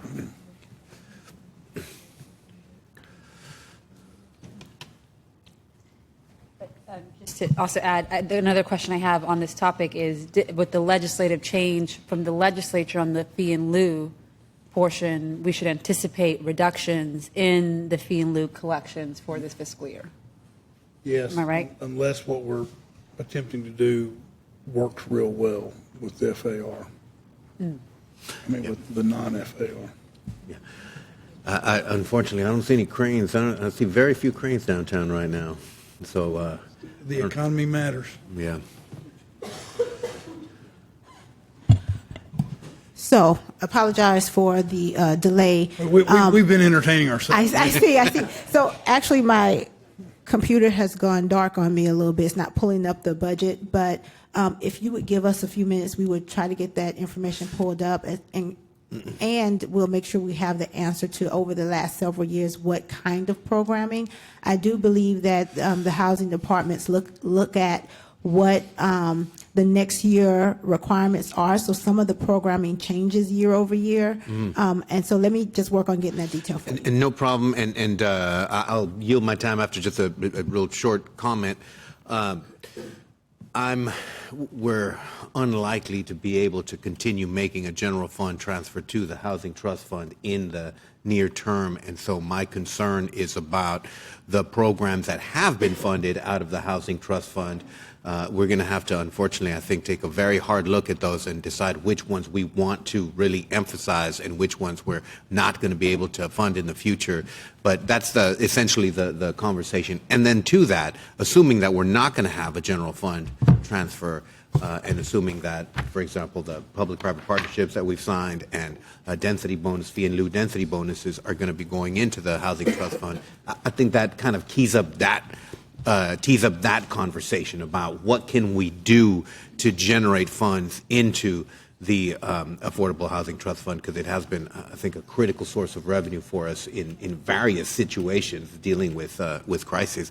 I think about, for example, the tenant assistance, but specifically the tenant assistance that is combined with the legal assistance that Texas Rio Grande Legal Aid provides, whereby, they're defending people from evictions.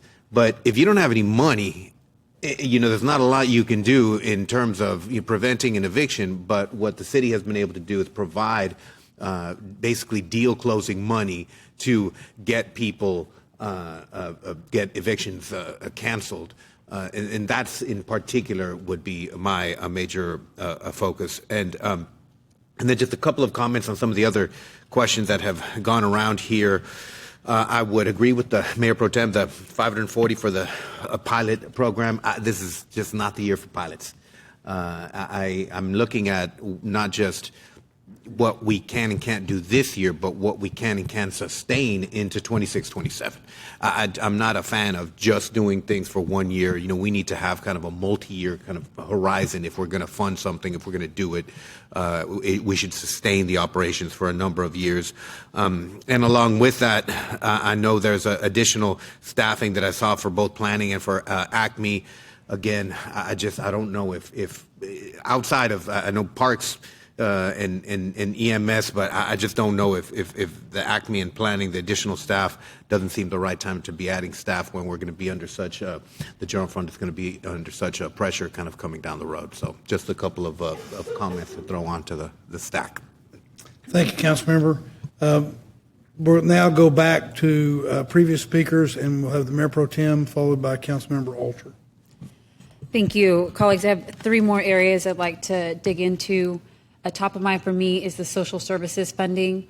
Our staff has now shared with us and thereby the public that, and I just want to confirm this for the record, that if you are a nonprofit or an organization that currently has funding with the city through our social services, whether it's Austin Public Health, Economic Development, or through homelessness strategy, those organizations can and should expect a 10% trim on their existing contract for this fiscal year with the city.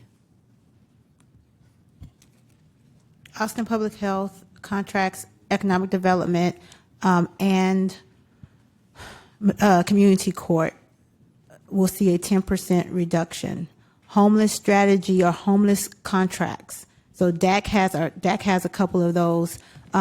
but those will receive a 4% reduction or reallocation. And it's all to be reallocated to those services in the Homeless Strategy Office. That's right. And so knowing that, because that is significant news, that's, we want to ensure that our community is well aware that they can expect a 10% reduction in their contract so that they can also make plans for their own organization's budget.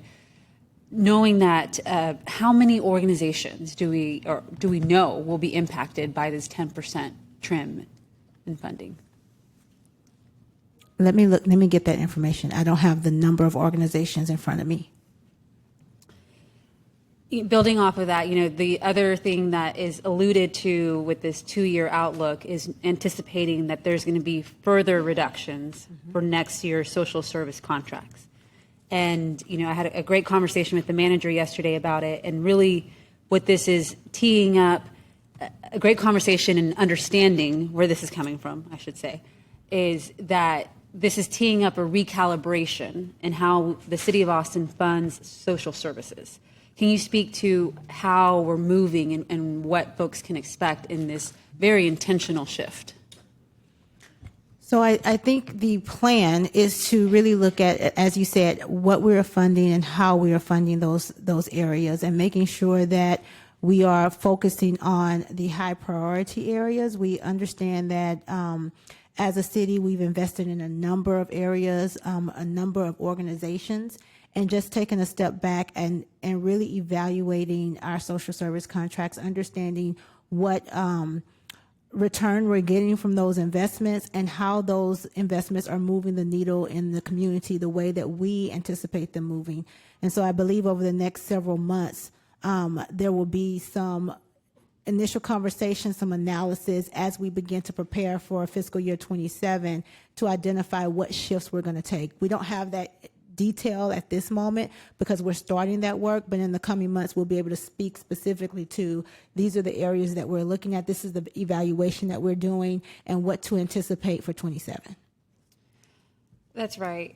And colleagues, I do want to draw your attention to, there was a question that Councilmember Duchin asked earlier this budget season. I forget what number it was, but it asked for a list of all of the social service contracts, and included in that backup it had what metrics or outcomes associated with those contracts. And I was pretty dismayed that there were some pretty low numbers on a few of those contracts. And so certainly there's a lot there that we need to unpack as a city and shift our dollars in a way that we are moving to an outcomes-based approach. And I know, Manager, I don't know if you want to speak to any of this intentional recalibration.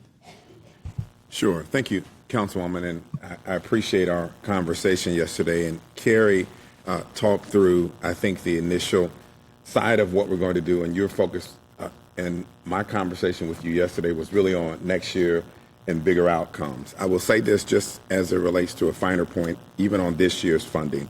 While Kerri mentioned whether it was 10% or 5 or 4%, I just want to make sure that we're not walking away, particularly if there may not just be an across the board, that's where we're thinking now, but there could be other areas of points of emphasis where those cuts, depending on how many of those organizations exist, could be a little less, and some could be more based, as I indicated to you earlier, on where our priorities are in the reshuffle. As it relates to going forward, if you remember the initial budget and even the forecasted budget speaks to an additional 10% potentially in reductions in overall social service spending. That gives us an opportunity over the next several months to have meetings with stakeholders, with our own staff, and the council to really prioritize those big efforts, as Kerri mentioned, that we want to focus our fiscal resources into, come up with the metrics and the outcomes that we would expect, and really more focus on where the city wants to serve specific areas of our public, and not so much the mission of a specific organization and what they do, to have a bigger impact on the broader community. And so that's the work we'll be doing the next several months. And, I'll just give one example as well. Even with, and not everything is in social service funding, we have direct contracts with organizations and ILAs that we need to revisit as well. I know there's a clause in each one of those agreements that allow for us to come back and revisit those should financial issues arise. And I take, for example, Councilwoman Lane's comments earlier around what we're doing with children that are experiencing trauma and what we're not doing in Williamson County. To her point, Williamson County, obviously, we've got city residents, and so maybe we need to step back and take a look at how we fund the entities that provide that service, that have a right to do it, and we work with them while we're doing Travis County now.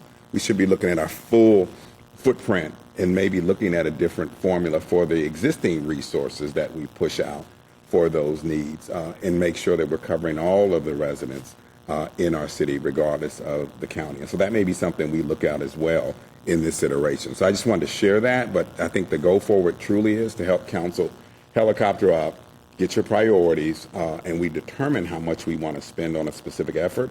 And then we ask people to find ways to provide your services as you're closer to the public in some cases, in the doses that we want in the areas, and we can measure those things. Similar to the mayor placing that item on the message board around metrics and outcomes. And so we're going to be focused more on outcomes, and I hope recommending that we don't just focus on the entities themselves and allow them to come forward based on the funding we have. Thank you for the opportunity to share that. Yes. Mayor Pro Tem. Sure. I would like to clarify, we have about 80 unduplicated organizations, not including our HSO contracts. Can I follow up? How many of those contracts are reimbursement contracts? In other words, they need to bring us receipts and show they've done the work as opposed to us giving them money on the front end. I believe all of them are reimbursement, but let me double check with the teams. Okay, great. Thank you. Thank you. I appreciate your comments, Manager. I just wanted to make sure we were daylighting this as a conversation for our community, since there is a reduction to those 80 organizations that currently have contracts with the city. And then we're also signaling that there's going to be an intentional shift on social services for the city for next year. And so I just want to make sure that we're transparent in how we are deliberating and that that information is shared out. The next question I have is around the homelessness support funding. If we can have, or my questions are, one, I wanted to share for the record that I also joined my colleagues who posted on the message board in wanting to identify funding for the supportive services for the permanent supportive housing units that are coming online, as well as there were a couple of other areas that were identified, non-congregate shelters being one. Right. But I wanted to ask Director Gray for his feedback on, just since he is our resident expert in chief on our homelessness response system, you know, what are the greatest needs that come to mind when it comes to supportive services and homelessness in general? We were sent this letter from the Austin Travis County Homeless Service Providers Consortium, and they also highlighted a number of high priority needs within the response system. So would welcome your thoughts on this.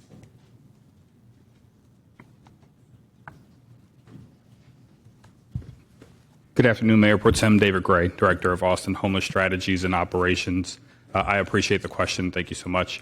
You know, our homeless response system has built so much capacity and positive momentum over the last couple of years. Our housing move-in rates are down by 25%.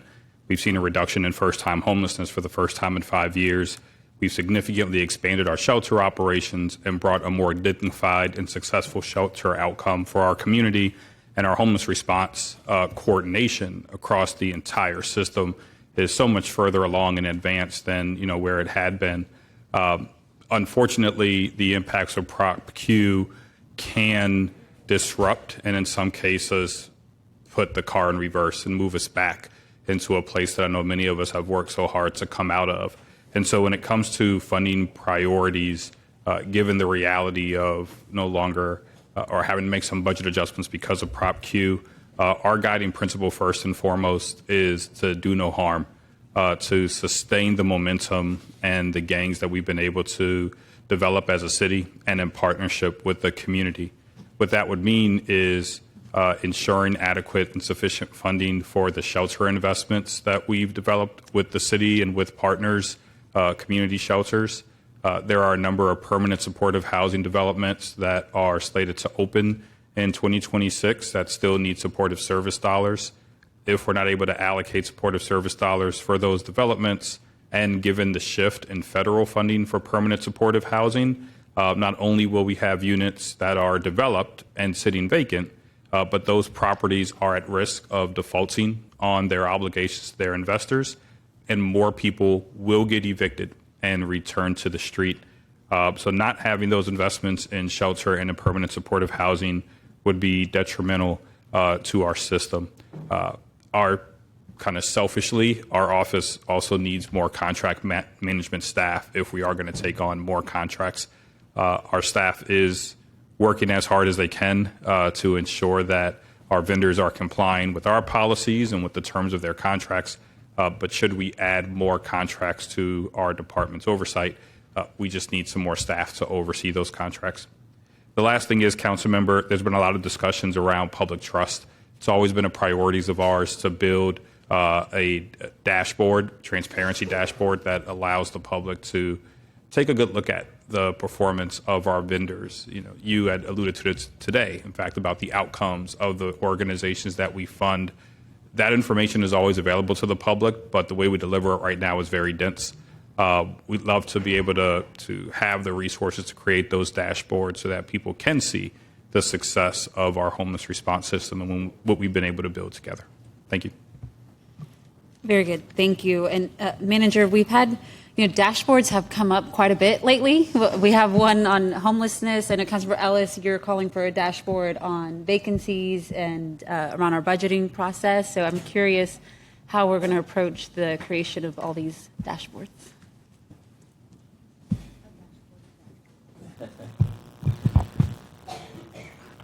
I guess we're going to create more dashboards. Well, fundamentally, as I've talked with staff, whether in IT or budget or any department, one of my philosophies is truly we need to tell our story more, be more transparent, and find ways to make information more accessible to the public in some cases so that they do not have to go and do public information requests and take away from staff doing their job. So the more we can do that, the more I encourage. I think we are moving towards that in a lot of departments, and particularly in a non-static form, and getting away from PDFs. And so I think you will see more of that. And so, again, where council would like to see more of that, just know we're already moving to that direction. But as we're doing with this budget process, if there are priority areas where you'd like to see that develop more quickly, that would be something I'd make sure I want to hear from you. Very good. Thank you. Thank you, Director Gray. And colleagues, last area I just want to highlight and surface as a priority of mine, or an area I support us finding funding, is for MCOT. And I don't know who is best to speak to the needs around MCOT or EMCOT. I'm not sure is the proper way to pronounce it. But I do want to highlight, we reached out to Integral Care, and they shared with us that, they had two funding option scenarios when we asked about the anticipated cuts that we would have for Integral Care. One was at a $3.08 million, which would maintain the 24/7 MCOT coverage with essential staffing levels. And then the other option was to sustain the expanded hours, and that was at $1.7 million, which retains the 12 positions that have already been funded with Integral Care for those for the expansion. And so I'm just curious if there's anyone with staff that could speak to MCOT just to get a better sense of what are the essential needs when it relates to that as an expanded crisis response. And if there's not, we can do that tomorrow morning as well. Oh, yeah. I think we got somebody. Either that or he's just volunteering for something he shouldn't. That's definitely not the case. Yeah, go ahead. Robert Kingham, administrator for the Austin Community Court, which is where the EMCOT contract with Integral Care is housed.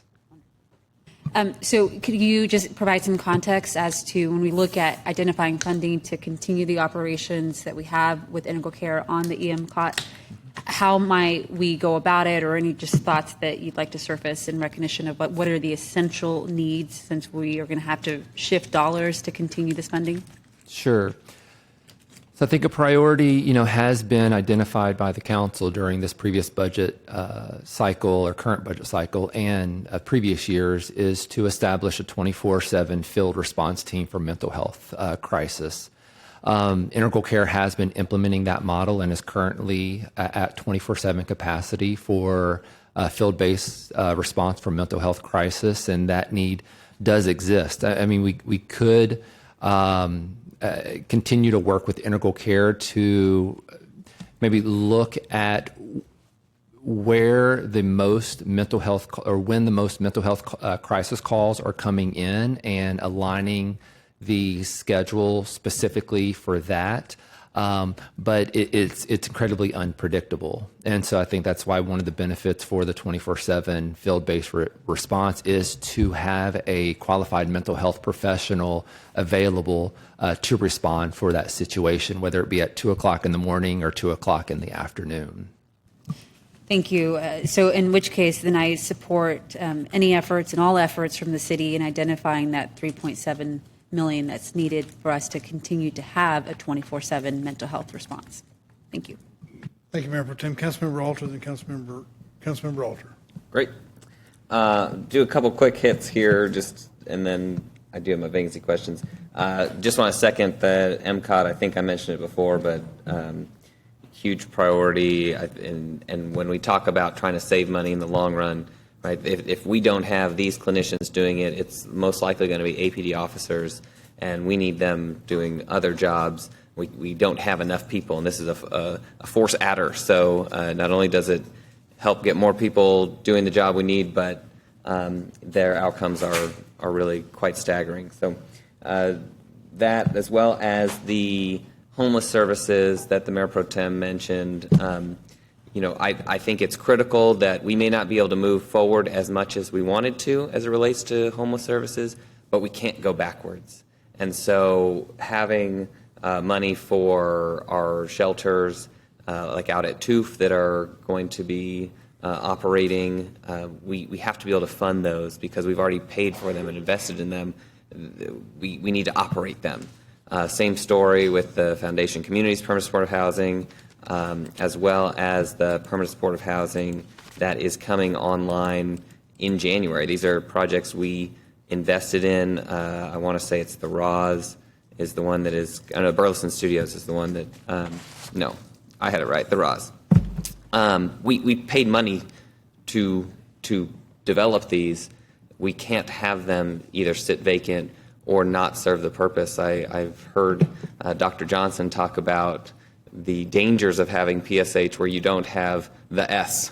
It's really not a good situation for the community. And so we need to see these through. I consider these as programs that are basically already in operation. We've made the investments up to this point. We need to see it through. I also want to just highlight or better understand as it relates to the social service contracts, if we're doing an across the board 10% cut, or this one might be cut by 20%, but this one might be cut at 2%. When is that decision being made? How is that being shared with the public? Because we've heard a lot of questions about, we don't know what our funding is going to be, and we need to plan. So how will that decision be made, and when will it be shared, either for us to weigh in on or the organizations notified? So I know you're looking at who's going to respond. So as we're working through these conversations, I think, like the city manager said, we are starting with looking at across the board reductions. And that's the first pass that we're going to look at.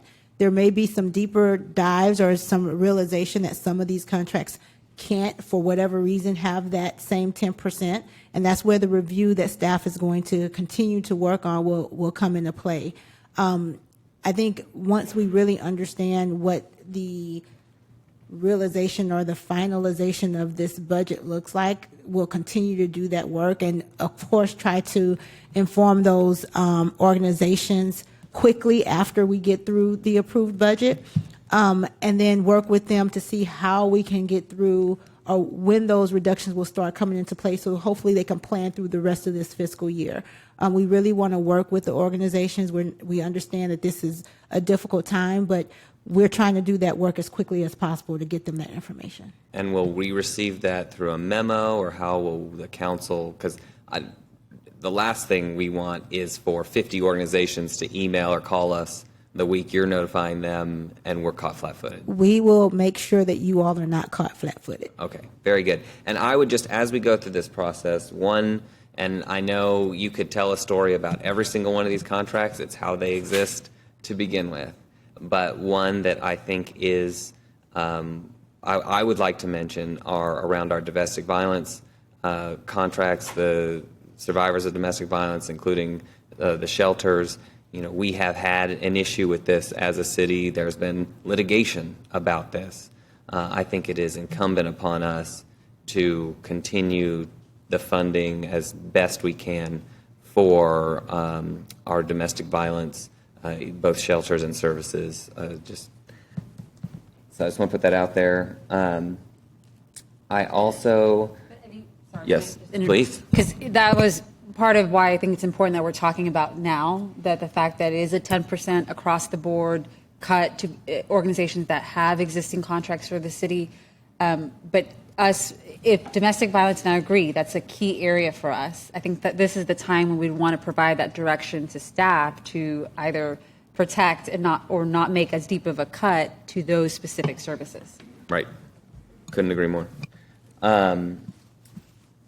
Then one other, the capital delivery services money.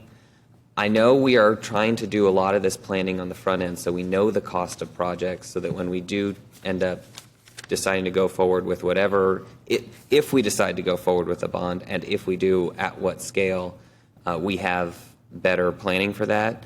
I do want us, though, to think about the other side of the coin. That means that we are spending money on projects to develop them that are not going to end up on the bond. So we're going to pay for engineering services and other design services for projects that aren't going to end up, in all likelihood, making it to the finish line, and how we might either scale this number down and provide some better instruction to our capital delivery services team earlier on. I know we're going to have a conversation in January about kind of a proposed list, so hopefully we don't have as much work that goes unused. But in a time when there's not a lot of dollars to spare, how we can better craft and maybe scale that number down so that we're not doing so much of that planning work on so many projects, and be able to more refine on the front end, I think is something that we should think about and consider.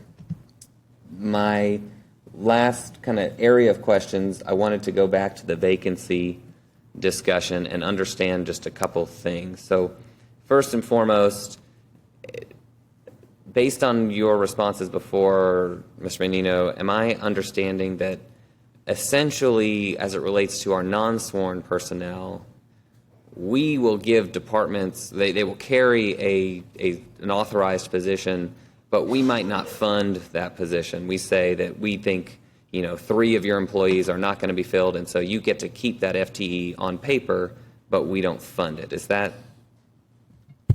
right? That's essentially how it works out. I mean, again, going back to my 100 positions, these guys will calculate the exact budget needs for all 100 positions, benefits, retirement, health insurance, the whole 10 yards. They'll budget that, but then there'll be one line item called vacancy savings. It'll be a negative dollar amount that effectively backs out some of that funding in anticipation that not all the positions will be filled at any given time. But differently, for our police, fire, and EMS, our public safety entities, do we fund all of those vacancies? No, similar process, that there's a vacancy savings number anticipated and budgeted, but there's typically a little bit of more of a gap. Typically, when the vacancy savings are on the wages and benefits part of it. So typically, and that's kind of the data that I have, like last fiscal year, those departments ended up, with the high vacancy rates we're seeing in police and EMS, they had vacancy savings over and above what was budgeted. that predominantly then gets redirected to overtime needs, because if they're running a high vacancy level, they need to run more overtime shifts for any number of factors just to meet staffing level, to maintain safe staffing levels for a shift. If you think about, and the chief would know better than I, but a typical police beat, maybe there's 150 officers that are needed at that point in time patrolling the city. Well, if they have a 20% vacancy rate, which they currently do, there's only 130 of those 150 slots that actually have bodies in them. She might still be able to provide safe coverage at 130. There might even be 10% out because they're sick or they're on vacation leave, and she might still be able to cover, the patrol area in a safe manner. But if it gets to the point where maybe 15 or 20% of folks are out for either training or sick leave or vacation leave or military leave, at some point in time, well, I need to bring people in on a mandatory overtime shift because there's just not enough boots on the ground to safely cover the beat on that time. So, and when you have more vacancies, there's going to be more of a need to supplement staffing on an overtime basis. And when there's big events like South by Southwest, if you have a high number of vacancies, you're going to have to rely more on overtime to cover big events like South by Southwest or different marches that might be going on in the city. Ms. Lang, can you tell me what the budget was for the police department's overtime, or this year, or actually let's look last year because those are real numbers. And what I'm trying to understand is let's start with the number.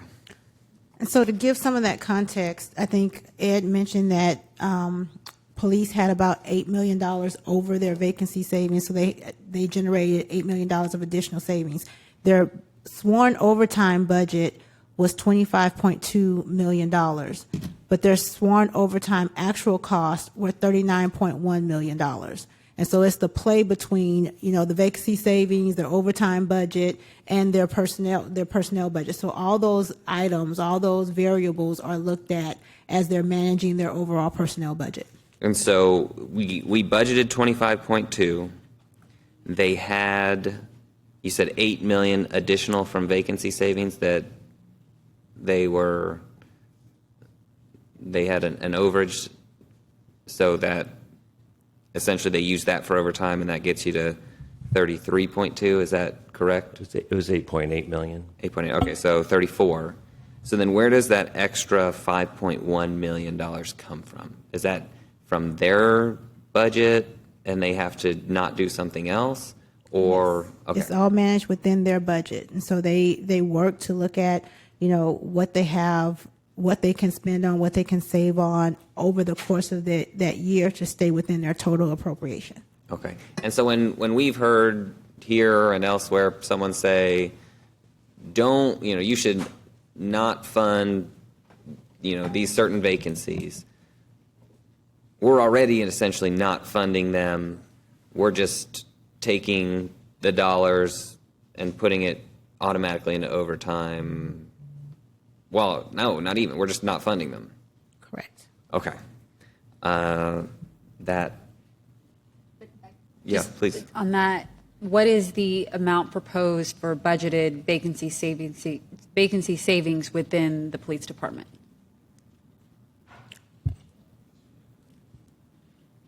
If it was it came in $8 million over last year. So I think we increased their vacancy savings requirement in fiscal year 26 to be $30 million for 26. It was 30.3 million in 26. It was 20 million in 20.3 in 25. It was 20 million last year. 20.3 in 25. And then this year it's 30. 30.3. So 10 million additional. Additional in vacancy savings. Okay. So we take their full authorized strength, multiply it by the salaries, and then deduct 30.3 million from that, and that's what they get for personnel. In addition to overtime, and yes. Okay. That is the clearest that's ever been described to me in my few years here. Two last things. One is on the auditor, or I mean on the we're talking about these dashboards and any kind of potential audit or efficiency study. I do just want us to consider, we have the auditor's office, and they do create some of these dashboards when they have ideas of, or when they come back to us an audit and say, you need to do these 7 things. That might be a tool. We don't need to recreate the wheel. Where if we have these recommendations, whether it's by department or system-wide, the auditor's office could play a role in saying, here is your progress on these recommendations. And we've had conversation with Jason on how we can partner and better show some of the, even looking at some of the assessments as well as what we can do to report out. So we'll continue to work closely with him and his team as we're deciding and looking at what's the best way to develop some of these dashboards. And I just want to leave us with a thought that has been really churning over and over in my mind that is very, it's alarming. And that is, if you look at one of the questions, and I'll reference my council member to the left here, Councilmember Duche, is one of his CBQs, about looking at our departments year over year, what kind of % change we've had. Only 2 of them are less than 3.5%. You've got 11.6%, 8.7%, 9.5%, 11.7%. We are dramatically growing our departments at a rate that our revenue cannot sustain. And we can't cut and replace. We just have to cut. And so when we're going through this exercise of how we, address the priorities that have been shared today, an additional priority is we just have to get to balanced. And that is something that only gets harder every single year we let it continue. And I want to raise that because I think, and I'm going to try to look for some very, little things here and there that we can try to scrape together and boost our reserves up a little bit so that we have that tool available to us in the future should we need it. But it can't just be cut, replace it. We need to find some areas where we just cut and let the balance finally come, or let the budget finally come into balance. Thank you, Councilmember. All right, Council, Councilmember Vela. I just wanted to return to the Housing Trust Fund question, if y'all are ready for that. Apologies, Mayor. I don't know if you were about to move on or we were about done. I'm going to make a request that we have this Housing Trust Fund conversation tomorrow because I think it's some nuance that I need to make sure I pull out accurately. Great. No problem. Thank you. Good. All right, so let me remind everybody that we are, the legal office has withdrawn item E1, which is the executive session item. I want to say to our staff, and I'm speaking on behalf of the entire council, and I know I won't get any objection, how much we appreciate the work, the effort that's gone into getting us to this point. I think what you are hearing is the council as a group saying, A, here are our priorities, and I'm going to come back to that, but B, we need you to help us find if there's going to be revenue to address those priorities, we're asking you all to help and to make those recommendations. You may get some suggestions, but it's not going to be like you have seen in the past, which is an effort to say, I've got this as a priority and I think we ought to cut this. Instead, we're relying upon y'all to come forward with those proposals. We think that'll be a more efficient, more controlled, more disciplined approach to this process. What I think you've heard, and I'm not cutting off any individual member's statement of priorities, but I think you've heard pretty clearly as a council 2 predominant areas, EMS, and I think there's some variance there about what in EMS, but wanting to do more in EMS than what the current proposed amendment to the budget is. The other is HSO, the Homeless Services and Operations Office. There's and Mr. Gray's comment about do no harm. We've made such progress, and that's a basic service of our government, and one that's demanded, that I think you see that. Now, I want to be clear with the council members that the individual items that they have mentioned, they're still looking for, and we'll still talk about tomorrow and on Wednesday. But we'll be relying upon your professional help to tell us where there might be money for that.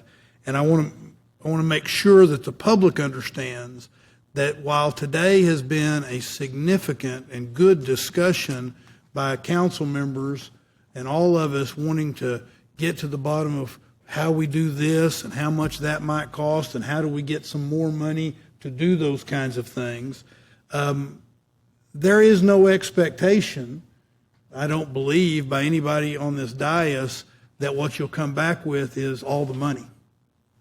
And we also get that if you come back with any money, that means it's shifting from someplace else in the proposed budget amendment. And so everybody's aware of that. But this is the first step, maybe a second or third step, but it's a step in the process of actually trying to get to a final, something we can vote on. And we know that the difficulty, that's there, and that all we're talking about just may not be achieved, but we're relying upon y'all to find what you can, but we're also relying upon y'all to credibly help us describe what it is we can't do in these limited times.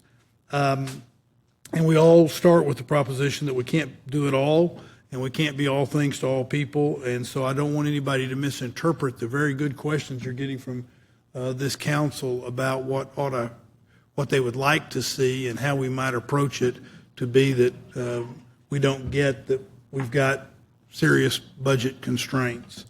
We're clearly aware of our situation. So, members, indulge me just one more second so I can speak to the public about what we've got coming up.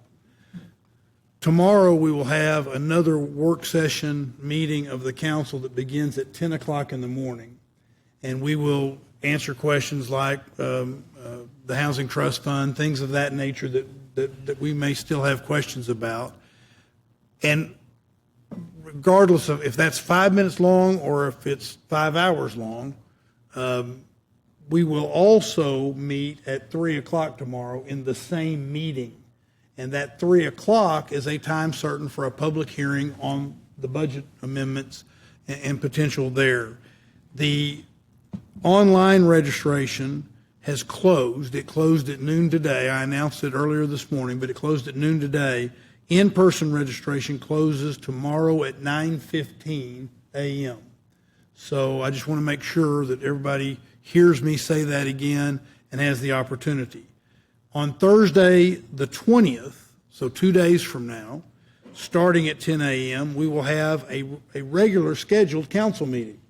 That regularly scheduled council meeting will take up a variety of items, but it will also take up and vote on, or potentially it will take up and vote on amending the budget and adopting the updated tax rate ordinance in response to Proposition Q not being approved. We will also be taking speakers on the 20th. But I will say to everybody, and I said it this morning, this looks like it's going to be a long council meeting. There's a lot of items on that council meeting. So if you want to be heard, that's part of the reason I'm highlighting tomorrow's public hearing at 3 o'clock. That is a really good time to be heard if you want to be heard on the budget and you're interested in speaking on the budget amendments. I would encourage you to do that on the 19th, tomorrow, Wednesday, at the public hearing scheduled at 3 o'clock. I also want to explain again what Friday might look like. We have also posted a council meeting for Friday the 21st. We've posted a council meeting for Monday the 24th, and we have posted a council meeting for Tuesday, the 25th. If on Thursday, all we have to do with the council meeting and public comment and all of the other items, if we get to 10 o'clock at night and we have not voted, we will recess the council meeting. This council is pretty dedicated to not voting on big important things like this late at night or in the middle of the night. We will recess the council meeting, which will take us into the next day. The council meeting will be recessed until the next morning. It will be the same council meeting, and therefore there will not be more public testimony. If, however, on Thursday, we're able to vote on the budget amendments, we have a vote, but we don't have enough votes to pass it on all three readings, we will have the Friday posted council meeting to take up the budget again. At that point in time, we will have public testimony if it's a separate meeting. The same would be true if we go into Monday and Tuesday. I know that is extraordinarily clear, and I've laid it out almost beautifully, but that's why I'm saying it as many times as I can. I don't want anybody to be disappointed if we recess at 10 o'clock, we come back the next day, and we're not having public testimony. I want everybody to know that so they'll have the opportunity to. That's why I say please come to tomorrow at 3 o'clock if you're going to testify. Members, remember that we're trying to have amendments in by 10 o'clock tomorrow morning. We all know how difficult that is going to be, but everybody will take their best stab at it, and I know. And yes, Member Pro Tem. There were a number of questions that we've submitted to staff that would, I think, inform any potential additional amendments. I'm curious, where are we at on those responses? So we've submitted our first batch of responses, I think late yesterday. We are continuing to work on the others. Let me check with staff on the status. I know we had several that were in review, which means we should be pretty close to getting them out. I don't know if I think we had over about 50 questions, and so we're trying to get them finalized as quickly as possible. We should get another batch out before the end of the day. Very good, thank you. Councilmember Alter. Is the plan tomorrow morning to discuss the amendments that have been submitted? Yes, whatever we have, that would be part of what we'll do is we'll lay out the amendments and talk about them. We'll also, if there's something they want to follow up with, or if there's something that somebody's heard today and took notes and then go back and they talk about it and they think, oh, I don't want to ask another question about that, they'll have the opportunity to do that. I could see that tomorrow morning, I could see where tomorrow morning is not a long work session because of today's work session. But we will be back at 3 o'clock, and that will be for the public hearing. All right? You guys got anything you want to say? How about you? All right. Well, in that case, without objection, this city council work session is adjourned at 3:26 p.m. Thanks, everybody.